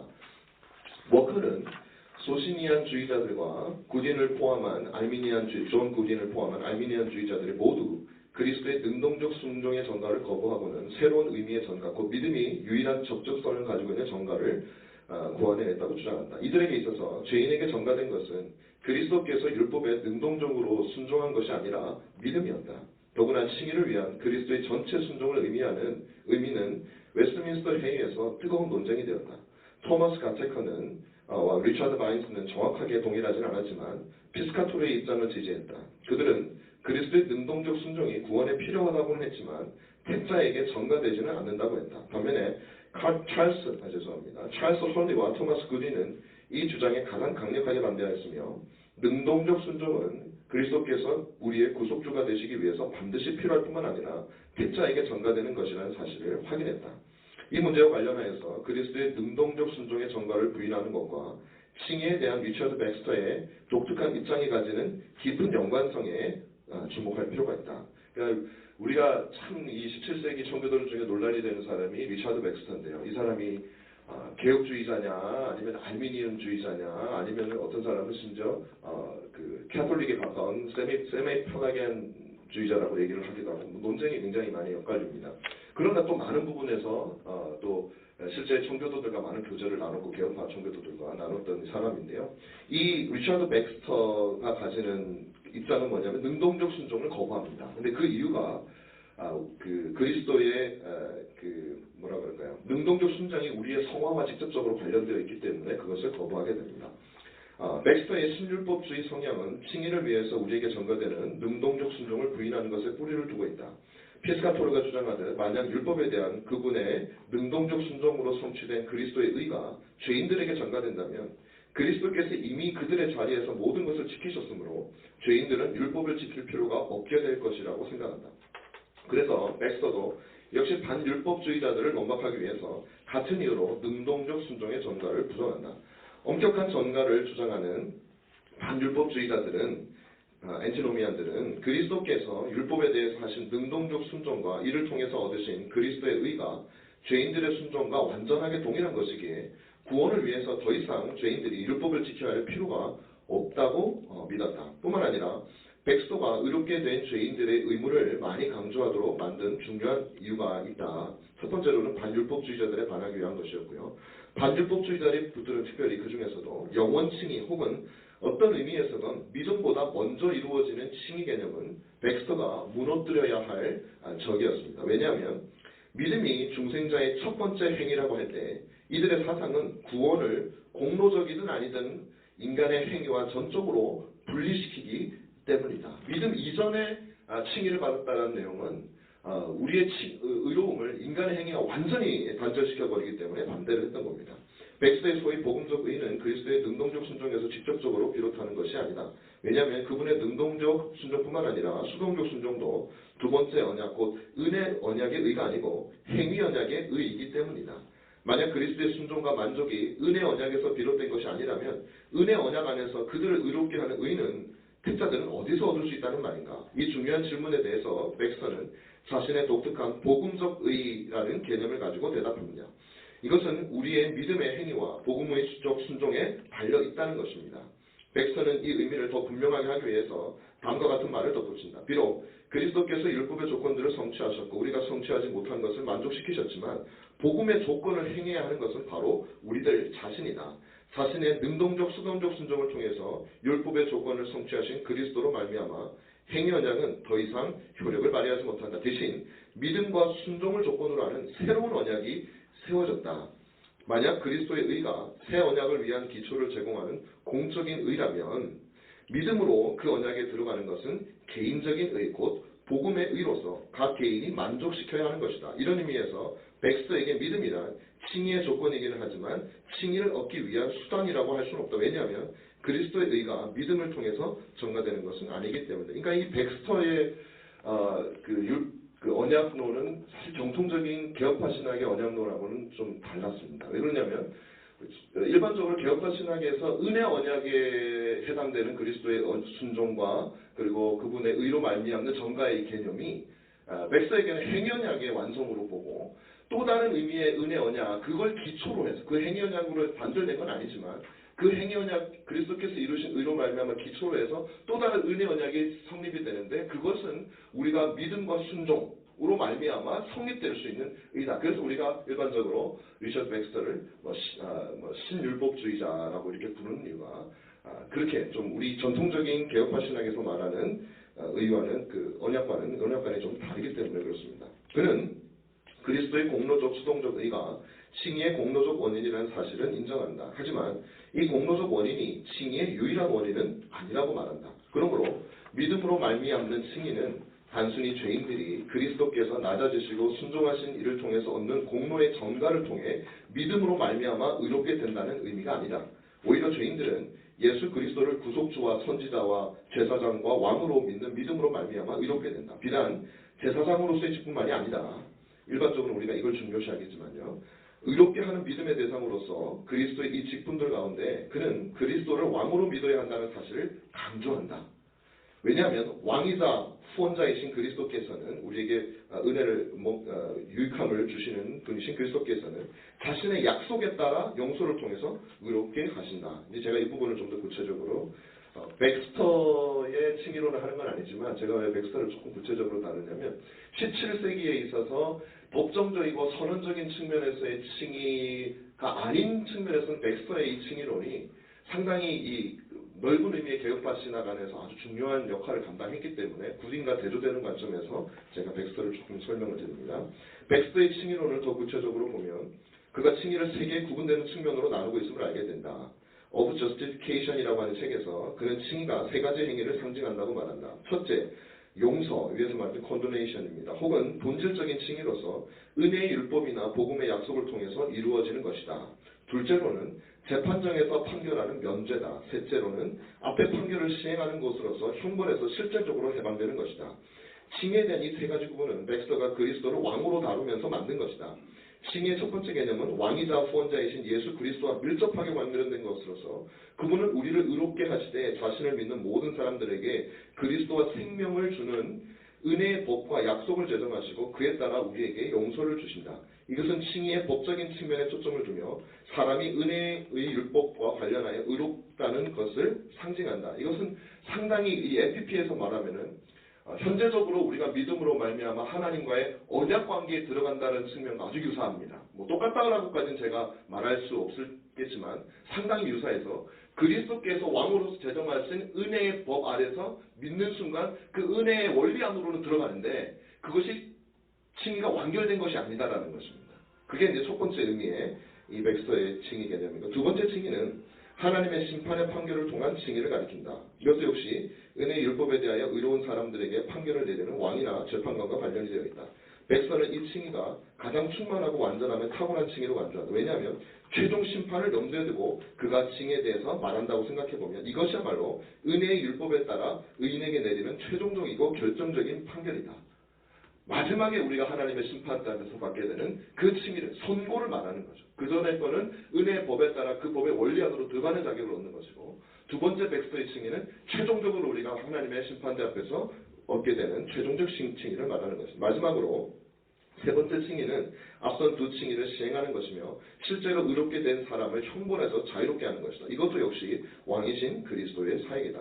만약 의롭게 하는 믿음이 그리스도를 왕으로 바라보고 그분의 법에 대해서는 우리가 지켜야 할 의무가 있다면, 그리고 첫 번째 칭의가 암시하듯 마지막 칭의이자 두 번째 판결하는 칭의가 우리가 은혜의 법에 순종하는 것을 달려있다면 백서의 칭의가는 조건적일 뿐만 아니라 어떤 식으로든 우리의 행위를 포함하고 있다고 보아야 한다. 이 사실은 그가 말한 것에 의해서도 재확인되는데, 그는 이 율법의 취지는 누구든지 회개하고 감사하는 마음으로 진정으로 예수 그리스도를 자신의 구세주이자 선생이자 왕이자 머리가 되어 그분이 구속자가 되심을 믿고 그 어떤 것보다 그분을 사랑하며 진심을 다해 그분에게 순종하되 죽기까지 순종할 사람은 그가 처음 그리스도를 받아들일 때 의롭게 되고 양자가 되며 그의 인내로 말미암아 최후 심판에서 의롭게 될 것이고 지옥에서 구출되어 영화롭게 될 것이다 라고 말한다. 여기에 두 종류의 칭의가 언급되어 있다. 하나는 믿음과 회개로 말미암는 것이고 다른 하나는 인내를 통하여 최후 심판에서 얻는 것이다. 각각의 칭의는 위에서 언급한 첫 번째와 두 번째 칭의를 가르친다. 택자가 그리스도를 믿고 자신의 죄를 회개할 때 그는 은혜의 법에 따라 의롭게 된다. 왜냐하면 믿음과 행위라는 조건이 만족되었기 때문이다. 하지만 그 칭의는 아직 완전히 결정된 것은 아니다. 그 이유는 이 조건들은 믿음과 회개를 통하여 율법에 따름으로 지속적으로 조건이 만족되어야 하기 때문이다. 백서는 말하기를 조건적으로 용서를 받고 의롭게 된 사람들은 그 조건을 행하지 않을 때 다시 용서를 받고 의롭게 되지 못할 것이다 라고 말한다. 여기서 믿음은 첫 번째 칭의의 조건일 뿐만 아니라 마지막 칭의의 조건을 만족시키도록 하는 수단이 되므로 이중적인 역할을 감당하게 된다. 왜냐하면 믿음은 언제나 행위를 산출해내기 때문이다. 결국 백서의 칭의론은 비록 행위 자체에 어떤 공로를 주는 것은 아닐지라도 로마 카톨릭의 실제적 변화를 의미하는 칭의와 유사점이 있다. 백서가 이와 같은 칭의론을 가지게 된 가장 중요한 원인은 무엇일까? 대답은 백서가 자신의 작품에서 누구를 주로 비판하느냐를 통해서 알 수 있을 것이다. 그는 자신의 여러 작품에서 반율법주의자들의 사상에 대해서 반대하고 있는 것을 볼 수 있다. 그러므로 쿠퍼의 주장과 같이 그의 삶 전체에 걸친 특징으로서 반율법주의자에 대한 그의 적개심은 그의 작품과 신학에 깊은 영향을 준 것이 사실이다. 반율법주의자들 외에도 칭의교리 및 그와 연관된 문제들과 관련하여 백서가 대립각을 세웠던 탁월한 17세기 영국 개혁파 정통주의 신학자들은 더 있었다. 그 중에 윌리엄 트위스, 혹과 윌리엄 캠블이 있다. 더구나 백서가 칭의론을 다루는 작품을 출간했을 때 여러 개혁파 정통주의 신학자들이 그의 칭의관을 공격했고 백서는 그들과 논쟁을 벌였다. 비록 반율법자들과 위에서 언급한 개혁파 정통주의 신학자들은 몇 가지 이슈들, 특히 칭의론에 대해서 서로 현격한 차이를 보이긴 했지만 백서가 그들 모두와 대적하는 두 개의 전선을 형성할 수밖에 없었던 이유는 백서가 보기에 그들은 모두 다 소위 영원 칭의, 더 구체적으로 말하면 믿음 이전에 얻게 되는 칭의라는 동일한 기초 위에 서 있었기 때문이다. 칭의 조건으로서 믿음과 행위의 역할을 강조하는 백서의 이중 칭의 이론에 대항하여 그들은 개혁파 정통주의자들은 칭의에 대한 영원한 작전과 칭의의 은혜성과 확실성에 관심을 갖다. 그러므로 이 모든 논쟁은 적으로 겉으로 보기에는 영원 칭의와 관련이 되어 있는 것으로 보이지만 그 실제적인 관심은 믿음과 칭의 혹은 믿음과 성화와의 관계에 대한 것이었다. 결국 17세기 영국에는 개신교, 특히 개혁파 정통주의자들 안에서도 다양한 칭의론이 관찰되는데 백서를 비롯한 신율법자들이 있어서 믿음의 역할을 강조하고 칭의를 변화의 과정으로 보는 입장이었던 반면에 그 반대편에는 믿음보다 칭의가 먼저 온다고 주장했던 이들이 있었던 것을 알 수 있다. 그러므로 만약 죄인들이 하나님의 영원한 작전 가운데 혹은 그리스도의 희생적 죽음에 의하여 의롭게 된다면 믿음은 절대적으로 필요하다고 할 수 없게 되어 그 가치가 평가절하당하게 되거나 편배 같은 경우요. 믿음의 조건이나 심지어 도구조차도 될 수 없으므로 믿음이 칭의의 정의에서 분리되거나 아니면 믿음이 하나님의 법정에서 일어난 칭의가 드러나는 것과 동일시되거나 혹은 칭의에 대한 확신으로 여겨진다. 왜냐하면 오웬과 켄달공이 칭의가 영혼에서 일어나는 하나님의 내재적인 행위와 더불어 시작되고 믿음과 함께 양심에서 종결되는 것으로 보았기 때문이다. 이들의 공통점은 칭의가 믿음보다 먼저 온다는 점을 통하여 칭의의 무조건성과 은혜성을 강조하다 보니 믿음이 칭의에 미치는 실질적이고 불가결한 점에 대해서 바르게 강조하지 못했다고 정통개혁파적인 입장에서 바라볼 때는 그렇게 평가할 수도 있을 것입니다. 이제 구진에 대해서 좀 본격적으로 보겠습니다. 좀 서론이 길었습니다. 칭의에 대한 본질에 대한 구진의 이해입니다. 앞에서 서술한 바와 같이 구진 당대에도 칭의에 대한 다양한 견해가 있었습니다. 특히 믿음과 칭의의 관계에 대해서 그러했습니다. 이러한 다양성은 로마 카톨릭이나 소시니안주의 그리고 반율법주의와 같은 개혁주의 밖에서만 발견된 것이 아니라 개혁주의 신학자 내에서도 존재했습니다. 그렇다면 칭의 교리에 대해서 구진의 입장은 무엇일까요? 구진은 자신의 저작 전체에 걸쳐서 칭의 교리를 다루고 있습니다. 특별히 칭의만을 다루지는 않습니다. 물론 그 구진의 전집 중에 8권이 한 600페이지 정도 되는데 그 제목이 뭐냐면 의롭게 하는 믿음의 목 대상과 활동이라고 하는 제목을 가지고 있습니다. 그러나 거기에 이제 믿음에 좀 더 포커스를 맞추고 있는 것이지 칭의 교리 자체를 맞추고 있는 건 아닙니다. 근데 그 구진의 작품이 전집이 12개로 출판이 되어 있는데 이 12권의 대부분은 구원론을 다루고 있고 실질적으로 칭의에 대해서는 작품 전체에 대해서 여기저기서 많이 다루고 있습니다. 그는 칭의가 두 부분으로 구성된다고 말한다. 죄인이 의롭게 될 때 그들은 무죄가 되고 이를 통해서 동시에 정죄에서 해방된다. 그리고 생명의 자격이 부여된다. 구진은 이를 생명의 칭의라고 불렀다. 뿐만 아니라 성령의 사역에 대한 그의 작품에서는 칭의란 자신의 백성들을 위한 하나님의 행위로서 죄를 용서하고 뿐만 아니라 그들을 생명으로 받아들이는 행위다. 그러니까 용서와 생명 이 두 가지를 함께 말하고 있습니다. 다른 작품에서도 칭의를 유사한 방식으로 소개하는데 이때 칭의를 정의하여 이르기를 하나님께서 우리에게 죄를 전가하지 않으신다는 사실뿐만 아니라 주 예수 그리스도의 의의 칭의가 있다. 칭의에 대한 이 모든 정의가 가리키는 것은 칭의는 단순히 정죄로부터 해방이 아니라 정죄의 해방보다 훨씬 더 높은 상태로 죄인들을 고양시키는 것이다. 그렇다면 이 죄사함에 더해지는 것은 무엇인가? 이에 대해 구디는 말하기를 칭의가 우리를 천국에서 그리스도와 함께 있도록 만들어주는 것, 그는 이를 달리 표현하기도 하는데 다음같이 말합니다. 여러분이 죽을 때 비록 천국이 여러분의 본래 소유는 아니지만 적어도 법적으로는 칭의를 통해서 여러분은 그것을 소유로 가지고 그곳에 가지게 될 것입니다. 라고 말합니다. 이 천국에 대한 소유권은 그리스도의 순종과 고난이 전가된 결과다. 이 구진에게 있어서 이 전가 개념이 아주 중요하게 등장하게 됩니다. 그리스도의 적극적인 순종이 칭의를 위해서 죄인에게 전가되느냐의 문제에 대하여 구진은 주저하지 않고 단호하게 그리스도의 적극적인 순종을 포함한 모든 순종이 택자에게 전가된다는 입장을 취한다. 그리스도의 적극적인 순종은 칭의의 첫 번째 부분, 생명의 칭의에 대한 직접적인 원인이며 칭의의 두 번째 부분, 죄사함에 대한 직접적인 원인은 그분의 수동적 순종이다. 이 첫 번째, 두 번째는 구진 임의적으로 나눈 겁니다. 그래서 첫 번째 부분을 생명을 주는 것으로 하고 두 번째 부분은 죄사함으로 얘기하는데 이 적극적인 순종과 수동적인 순종이 각각에 있어서 반드시 필요하다는 것을 말하는 것입니다. 이에 대해서 구진은 다음과 같이 기록한다. 우리가 그분의 의가 되듯이 그분도 우리의 죄가 되신다. 그저 전가를 통해서 우리가 그분의 의가 된다. 다시 말하면 율법에 대한 그분의 모든 순종은 우리의 것으로 계산되고 우리의 것으로 간주된다. 우리는 그 율법의 성취에 대하여 전혀 알지 못하지만 마치 우리가 그것을 성취한 것처럼 여기신다는 말이다. 우리가 이를 성취하는 것이 아니라 우리 안에서 그것이 성취되는 것이다. 로마서 8장 14절 그분이 성취한 것이 우리가 한 것이 아니다. 그러므로 교환이 일어났다. 우리가 율법을 범한 모든 것이 그분의 것이 되었고 우리의 빚이 그분에게 지워져 그분의 빚이 되어버렸다. 이것이 전부다. 그러므로 이 이상 다른 것을 생각하지 말라. 그가 아닌 바로 우리가 다 양같이 그릇 행하였지만 여호와께서는 우리의 죄를 그에게 담당시키셨다. 이와 같은 의미에서 죄로 만들어졌다는 말은 죄인이 되어 고발당한다는 의미다. 하지만 이는 그분이 실제로 죄를 지었기 때문은 아니다. 하지만 구리는 전가에 대해서 좀 더 구체적으로 설명을 합니다. 그는 아담의 죄가 인류에게 전가되는 것과 택자의 죄가 그리스도께 전가되는 것을 구별합니다. 우리가 일반적으로 전가는 똑같은 개념으로 이렇게 봅니다. 그리스도의 의가 우리에게 되는 전가의 개념이나 아니면은 우리의 죄가 그리스도께 전가되는 개념을 같은 걸로 보는데 그럼 꼭 본다기보다 그렇게 생각하기가 쉬운데 구리는 그것을 구분을 해요. 두 종류의 전가가 있다는 것이다. 하나는 파생을 통하는 방법이고, 데리베이션을 통하는 방법이고, 다른 하나는 자발적으로 죄를 짊어지는 방식이다.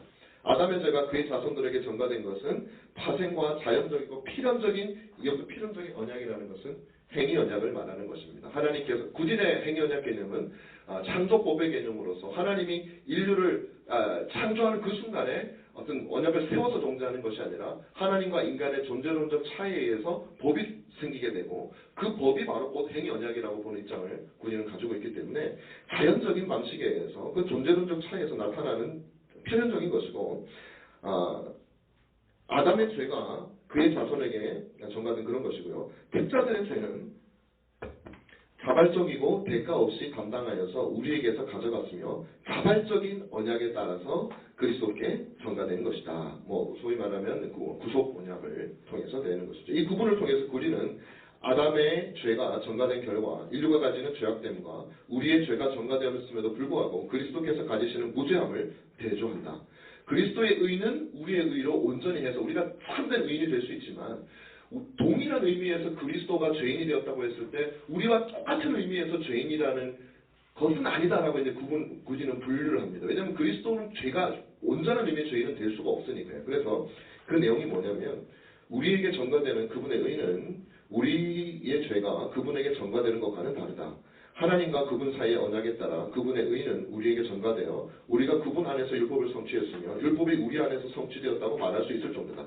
그 이유는 우리가 그분 안에 있기 때문이다. 하지만 우리의 죄는 이와 같이 그분에게 전가된다고 할 수 없다. 어떤 의미에서도 그분이 우리 안에서 죄가 되셨다고 말할 수 없고 오직 우리를 위하여 죄가 되셨다고 말할 수 있을 뿐이다. 이 안에서의 개념과 위하여서의 개념의 차이입니다.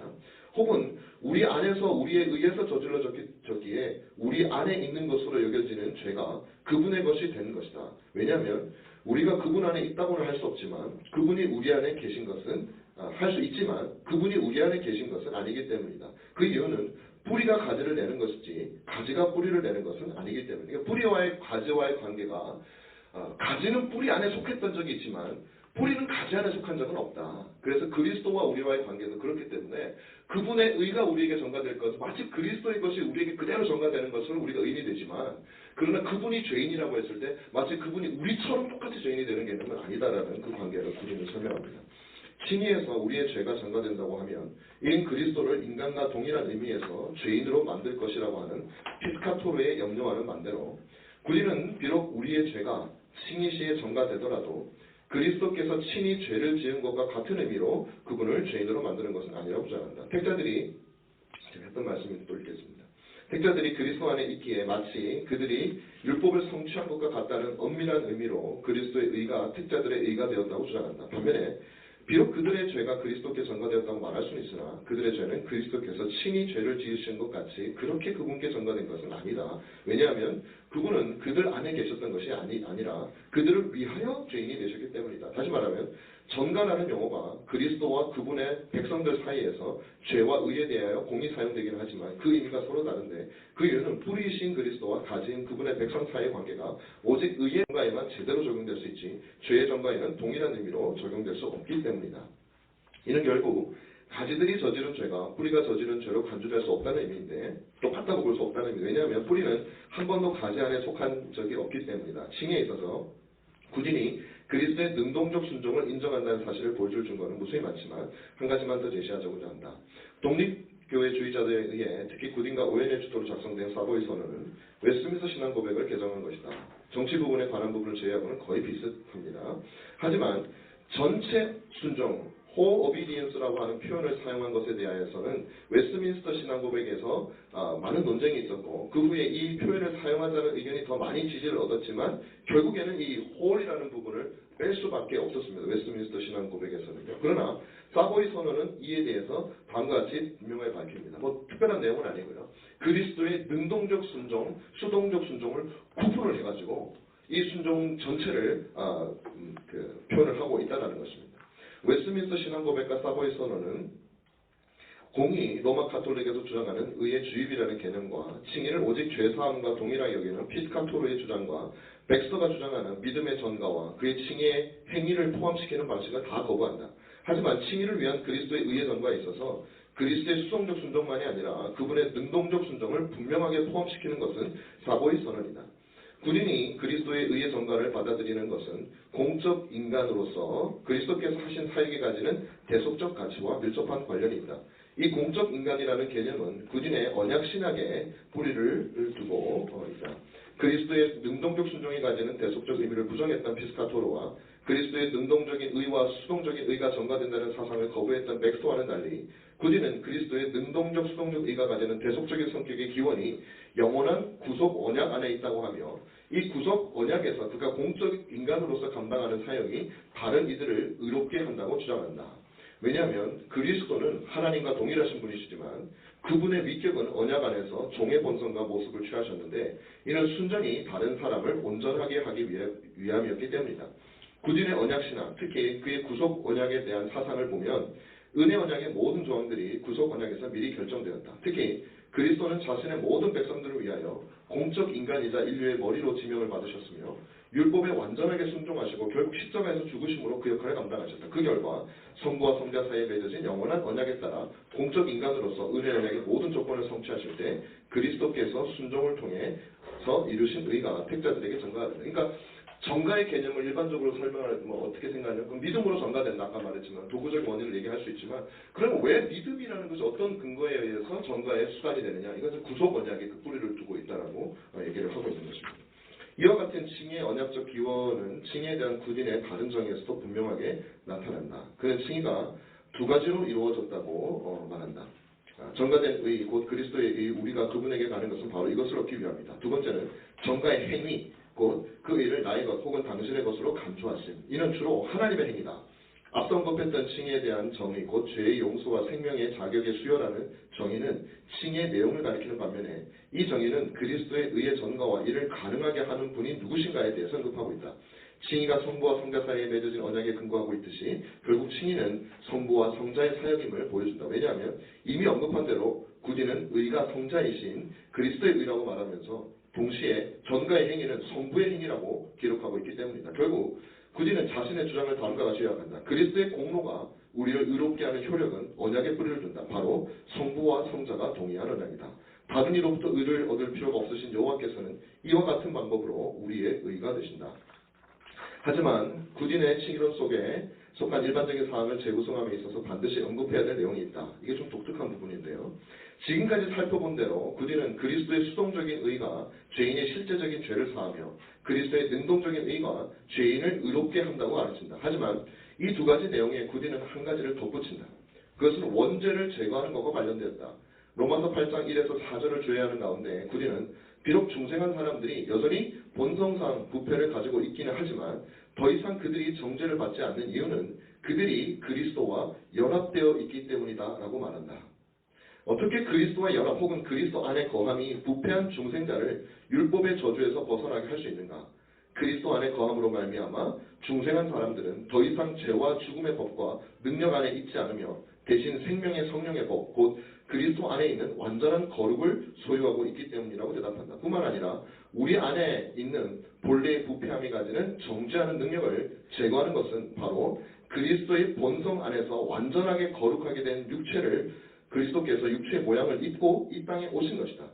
이 역사적인 진술은 칭의에 관한 심오한 진리를 보여준다. 구디는 칭의가 그리스도의 수동적 순종을 통한 제사함과 능동적 순종을 통한 그리스도의 의의 전가로 말미암아 아주 필요하고 핵심적이지만 완성되는 것은 아니라고 말한다. 칭의는 율법의 의를 완벽하게 성취시킬 때 일어나는데 이 율법의 성취는 앞서 언급한 제사함과 의의 전가 외에 신자 안에 원래 있던 원죄를 제거할 때 비로소 율법이 완전히 성취된다고 그렇게 보는 겁니다. 이 원죄의 제거는 그리스도께서 택자의 본성을 취하여 이 땅에 오심으로써 이루어진다고 말한다. 이에 대하여 구디는 아래와 같이 설명한다. 칭의는 세 부분이 존재한다. 첫째, 실제적인 죄를 제거하는 것이다. 그분의 수동적인 순종은 죄를 제거한다. 하지만 두 번째로 우리는 우리의 것으로 간주되는 실제적인 의를 소유한다.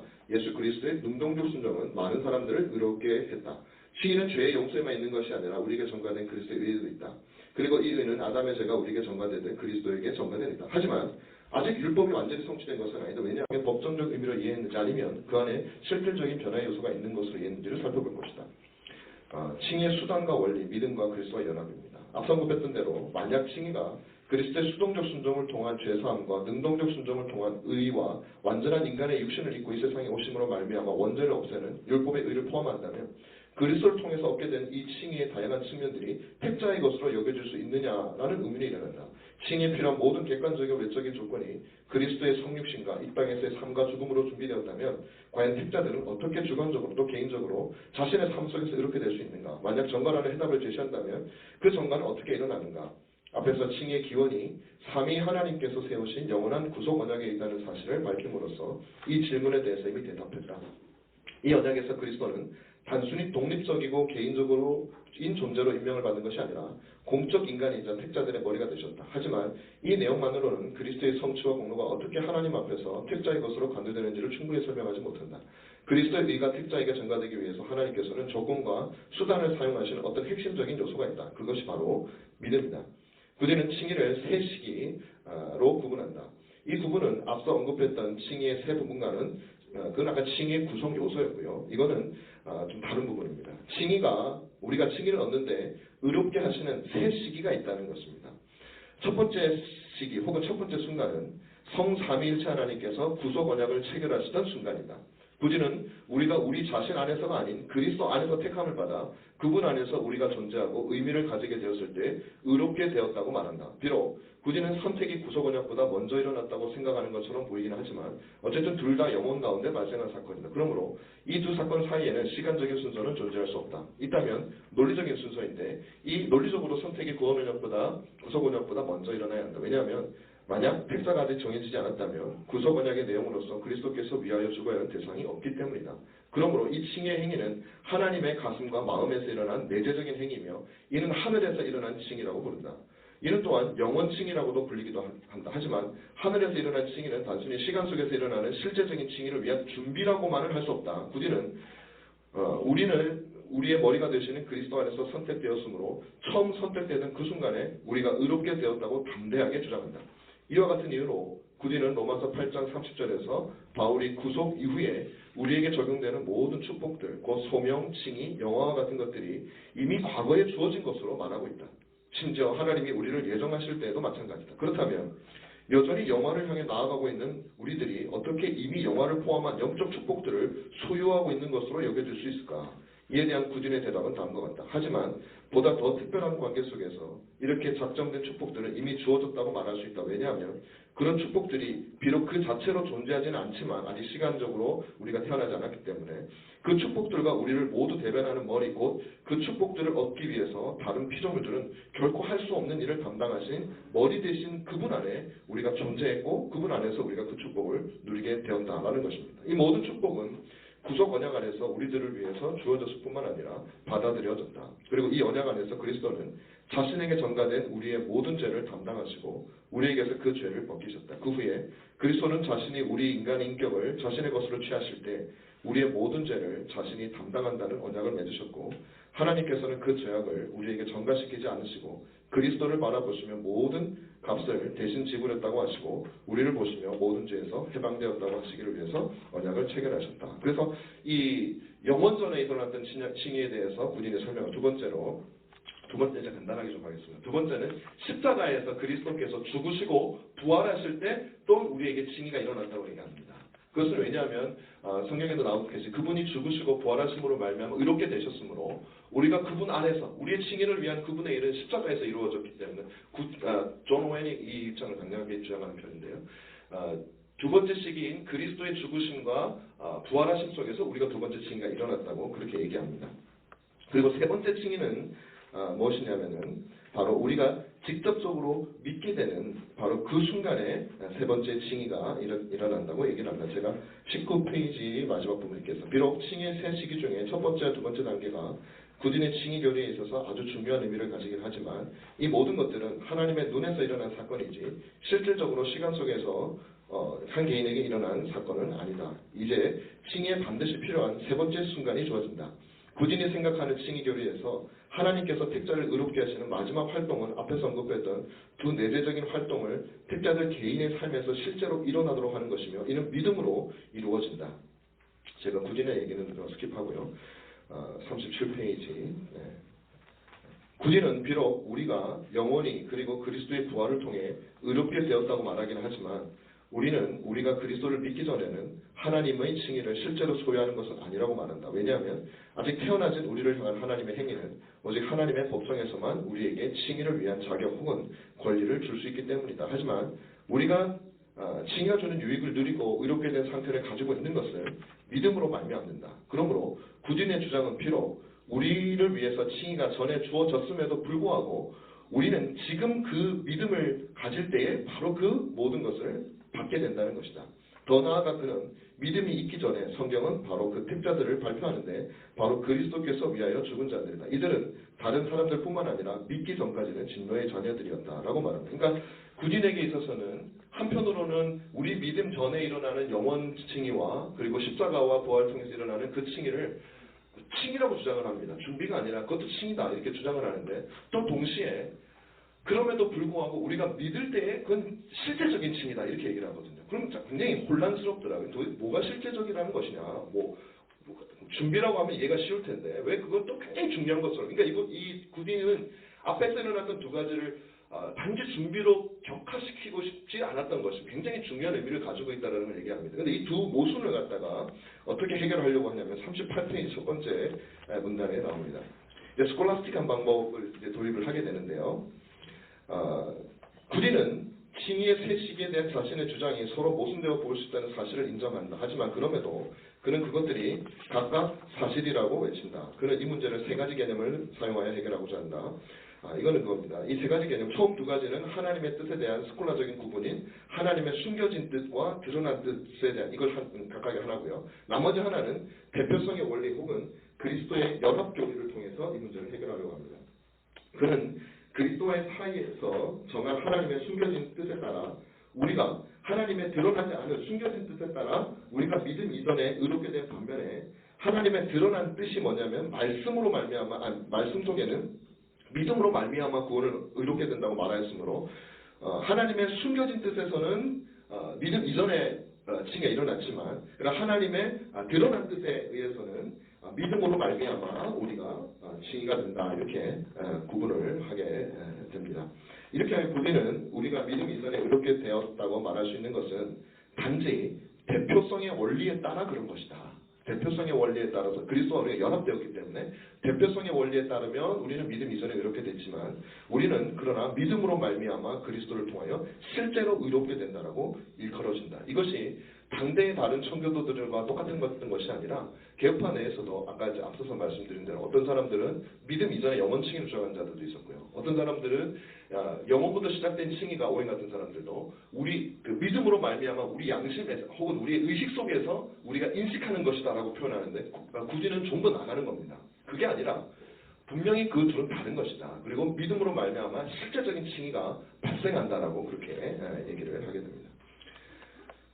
제가 시간이 없어서 이렇게 좀 빨리 하게 돼서 죄송합니다. 그래도 몇 분 정도 남았습니다, 교수님? 한 10분 정도? 5분 남았습니다. 바로 결론으로 가야 될 것 같은데. 그러면요, 좀 중요한 부분들이 또 있기 때문에, 제가 조금만 더 읽겠습니다. 38페이지 중반 부분, 연합에 대한 중요성이 있기 때문에, 구디인의 칭의 교리는 칭의의 모든 과정이 택자가 그리스도 안에 있다는 상태의 기초를 두고 세워졌다는 의미에서 상당히 그리스도 중심적이라고 할 수 있다. 그리스도와 연합 교리는 구디인의 구원론에서 매우 중요한 위치를 차지하고 있다. 그는 한편으로 은혜 언약 안에서 순서대로 경험하게 되는 축복들에 대해서 논하지만 다른 한편으로는 대부분의 축복들이 주어지는 근거로 그리스도와의 연합을 제시한다. 그러므로 그리스도와의 연합은 칭의의 근거가 된다. 칭의를 세 시기로 구분하는 구디는 그리스도와의 연합도 이와 매우 유사한 세 시기로 구분한다. 그는 신자가 그리스도와 연합을 이루는 데 있어서 하나님은 삼중적으로 역사하신다고 말하면서 이를 하나님의 내재적 사역, 일시적 사역, 적용적 사역의 관점으로 구분한다. 요약드리면 칭의를 갖다가 세 시기로 구분하는 것처럼 구디는 그리스도와 연합도 세 시기로 구분하는데 그것이 칭의를 구분하는 것과 아주 유사한 구분으로 일어나게 됩니다. 다시 말씀드리면 칭의와 이 연합의 교리는 뗄래야 떨어질 수 없는 관계로 구딘에게는 근거가 되어지는 것이죠. 아주 밀접한 관계가 있다는 것을 보여주는 것이고 이것은 다른 개혁주의 개혁파 정통주의자는 나타나지만 칼빈에게서 나타나는 개념을 그대로 받은 것으로 이렇게 볼 수 있습니다. 39페이지 첫 번째 문단 보겠습니다. 그리스도와 연합에 대한 강조는 단순히 칭의에서 끝나지 않고 그의 성화 교리에도 영향을 미친다. 칼빈과 같은 맥락에서 그는 그리스도와의 연합이야말로 칭의와 성화의 직접적인 원천이다. 구디는 그리스도와 연합은 칭의와 성화와 모든 것의 제일 되는 기초라고 말한다. 신자는 그리스도와 실질적으로 연합되므로 그리스도와 하나가 되어 많은 것을 공유한다. 그 중에 거룩이 있다. 비록 신자는 거듭났지만 여전히 죄를 가지고 있다. 하지만 그들은 더 이상 정죄 안에 있지 않다. 그 이유는 그리스도와 연합을 통해서 주어진 완전한 거룩이 신자를 정죄 곧 죄와 사망의 법과 능력에서 해방하였기 때문이다. 그리스도와의 연합을 통해서 우리를 거룩을 받는다고 얘기하는데 이 거룩이 정죄에서 우리를 해방했다는 말은 매우 법정적인 용어로 들리고 칭의와 매우 흡사한 모습을 보여준다. 하지만 그가 의라는 용어 대신 거룩이라는 용어를 사용한 것은 비록 법정적인 성격을 가지기는 하지만 이 거룩을 칭의와 동원한 곳으로 놓기보다는 결정적 의미의 성화, definitive sanctification과 아주 유사한 의미를 가르치면서 바로 이것이 연합을 통해서 주어지는 거룩함을 의미하는 생명의 성령의 법에서 신자의 마음에 하나님의 뜻을 기쁘게 행하고자 하는 마음이 흘러나온다고 한다. 이는 신자를 주관하는 주제권의 변화로서 이제 사망의 법에 아래 있지 않고 생명의 성령의 법 아래 있으며 그 결과 신자의 완전한 법정적인 의미의 거룩이 실질적이고 점진적인 변화를 의미하는 성화와 직접적으로 연결될 수밖에 없다는 것을 보여준다. 이것도 제가 요약을 좀 드리겠습니다. 시간이 없으니까요. 구진의 그 칭의가 그 연합에서 나오는 것은 너무나 중요한 개념인가 동시에 또 구진은 뭐라고 얘기했냐면은 연합을 설명하면서 우리가 그리스도와 연합됨으로 말미암아 우리는 그리스도의 퍼펙트한 홀리니스를 우리가 동시에 가지게 된다고 얘기를 합니다. 그런데 우리는 퍼펙트하게 홀리하지 않거든요. 그럼에도 불구하고 왜 그런 표현을 사용하고 있는가? 연합을 강조하면서 동시에 이 홀리니스라는 개념이 구디는 마치 이것이 성화의 관점에서 사용되는 것 같은데 한편으로는 법정적인 의미를 거기에 부여하고 있어요. 우리가 모든 정죄에서 벗어날 수 있는 비결이 무엇인가? 그것은 그리스도로부터 부여받은 완전한 거룩함 때문이다. 다시 말하면 definitive sanctification을 말하는 성화의 시발점으로서의 그 개념이 구진의 칭의 개념과 구진의 성화 개념을 연결시켜주는 하나의 어떤 홀리니스라는 개념으로 두 개를 링크처럼 연결해주고 있다고 저는 그렇게 보았습니다. 그래서 구진에게 있어서 성화와 칭의는 구분되어질 수 없고 그것은 칭의에서 말하는 법정적인 개념과 넓은 의미의 성화에서 말하는 홀리니스 개념이 둘 다 법정적인 칭의를 포함하고 있기 때문에 칭의는 순전히 법정적이지만 이 두 개가 하나의 연결고리로 연결되어져서 칭의와 성화의 연합에서 나오는 이 두 가지의 뭐라 그럴까요? 구분은 되지만 분리될 수 없는 성질을 보여주고 있고요. 또 하나 제가 또 말씀을 드리면 구딘 같은 경우는 마지막 제가 그 본문의 마지막 부분인데 구딘이 뭐라고 얘기를 하냐면 이 칭의에 대해서 말하면서 그것이 개별적인 단일 행위다. 영단번 이루어지는 행위다라고 얘기를 하면서 동시에 뭐라고 했냐면 계속적으로 리뉴되는 행위다. 제가 그걸 또 읽지 않으면 안 될 것 같아요. 제가 5분 내에 진짜 끝내겠습니다. 죄송합니다. 우리 40페이지 마지막 패러그래프를 제가 하고 결론도 마지막 부분만 제가 읽고 마치겠습니다. 하지만 구진의 칭의 교리에서 빼놓지 말아야 될 중요한 요소가 있다. 그는 칭의가 참으로 개별적인 단일 행위라고 생각했다. 하지만 동시에 그는 칭의가 매 순간마다 동일하게 갱신되어야 한다고 말한다. 구진이 칭의를 하나님의 영단반의 활동으로 생각했다는 데는 의심의 여지가 없다. 그렇다면 어떻게 개별적인 단일 행위가 매 순간 갱신될 수 있단 말인가? 이 말의 의미가 무엇일까? 구진은 우리의 구원과 구원이 지속적으로 보존되는 이유로 제시되는 하나님의 자비와 평안과 사랑의 multiplication, 증가의 의미에 대해서 설명을 하면서 이 헬라어 프레든데이에라는 이 말의 의미가 동일한 것의 지속을 의미하기도 하지만 그것의 갱신도 의미하기도 하는데 또한 어떤 것이 증가되고 갱신되어져서 완전에 이르는 것을 의미하기도 한다. 그런데 이것을 칭에 적용할 수 있는데 그 이유는 우리가 새로운 죄를 계속해서 범하여서 범죄를 증가시키므로 하나님께서도 역시 매일 은혜를 지속시키고 새롭게 하시는 방식을 통하여 자신의 용서가 충만하고 완전에 이르도록 용서를 증가시키기 때문이다 라고 말한다. 물론 이것은 칭의를 구성하는 세 가지 모두에게 해당되는 것은 아니고 제3에게 말하는 것이다. 무슨 말씀이냐면 이만큼 이제 구진이 칭의는 영단본적인 행위임에도 불구하고 저는 목회적 관점에서 이렇게 설명했다고 보는데 우리의 죄악이 끊임없이 반복되어지고 있으므로 한 번의 행위가 한 번의 칭의가 부족하다는 의미라기보다는 이 헬라어를 사용해서 그것이 칭의가 완전해지는데 그것이 순간순간 우리 삶 속에서 잊혀져서는 안 된다. 다시 말하면 요 개념도 구진에게 있어서 칭의와 성화를 서로 연결하려고 하는 하나의 어떤 고리로 구진이 강조하려는 그 강조점이 있지 않는가라는 생각을 제가 가지게 되었습니다. 그리고 제가 앞부분 결론을 다 요약한 거니까요. 뒷부분 마지막 패러그래프만 읽고 마치겠습니다. 서두에서 언급했듯이 바울에 대한 세간점 학파와 김세윤의 전통적인 칭의론이 칭의의 법정적인 성격만 강조했지 칭의의 관계적인 측면은 무시했다고 말했다. 그는 칭의의 관계적인 측면을 뜻하는 말을 성화, 화해, 하나님의 자녀됨 또는 새 창조라는 말로 표현할 수 있다고 한다. 이 중에 화해는 대표적인 관계적 측면을 나타내는 말이다. 적대적 관계였던 하나님과 죄인들이 그리스도의 부활로 말미암아 화해하고 평화를 누리게 되는 것이다. 구디는 이 두 번째 의미의 칭의, 자신이 말했던 세 순간 중에 두 번째 순간의 칭의는 그리스도께서 죽으심과 부활하심으로 말미암아 일어났다고 말했다. 그런데 바로 이 죽으심은 칭의를 가능하게 한 것이기도 하지만 동시에 그것은 하나님과 인간 사이의 화해를 이끌어내는 근거로 사용하는 것이다. 구디는 그리스도께서 희생제물로 자신을 하나님께 바치고 하나님 앞에서 공적 인간으로 서심으로 말미암아 하나님을 향한 우리의 모든 적대감을 제거하여 우리를 하나님과 화해시켰다고 말한다. 화해에 사용되는 용어는 구디니 칭의에 그대로 사용하는 것이다. 두 번째 칭의는 그리스도의 죽으심으로 이루어졌다. 그런데 바로 이것이 화해다. 그리고 구디니 칭의론에서 가장 핵심적인 개념 중에 하나가 전가의 개념이다. 바로 그리스도와 죄인 사이에 죄와 의의 전거가 일어날 때 비로소 칭의가 가능해진다. 그런데 이 전가는 그리스도께서 사적인 한 개인이 아니라 공적 인간으로 이 땅에 오셨기에 가능하다. 그런데 구디는 바로 그리스도의 공적 인간 되심은 칭의뿐만 아니라 화해의 원인이 되겠다고 말한다.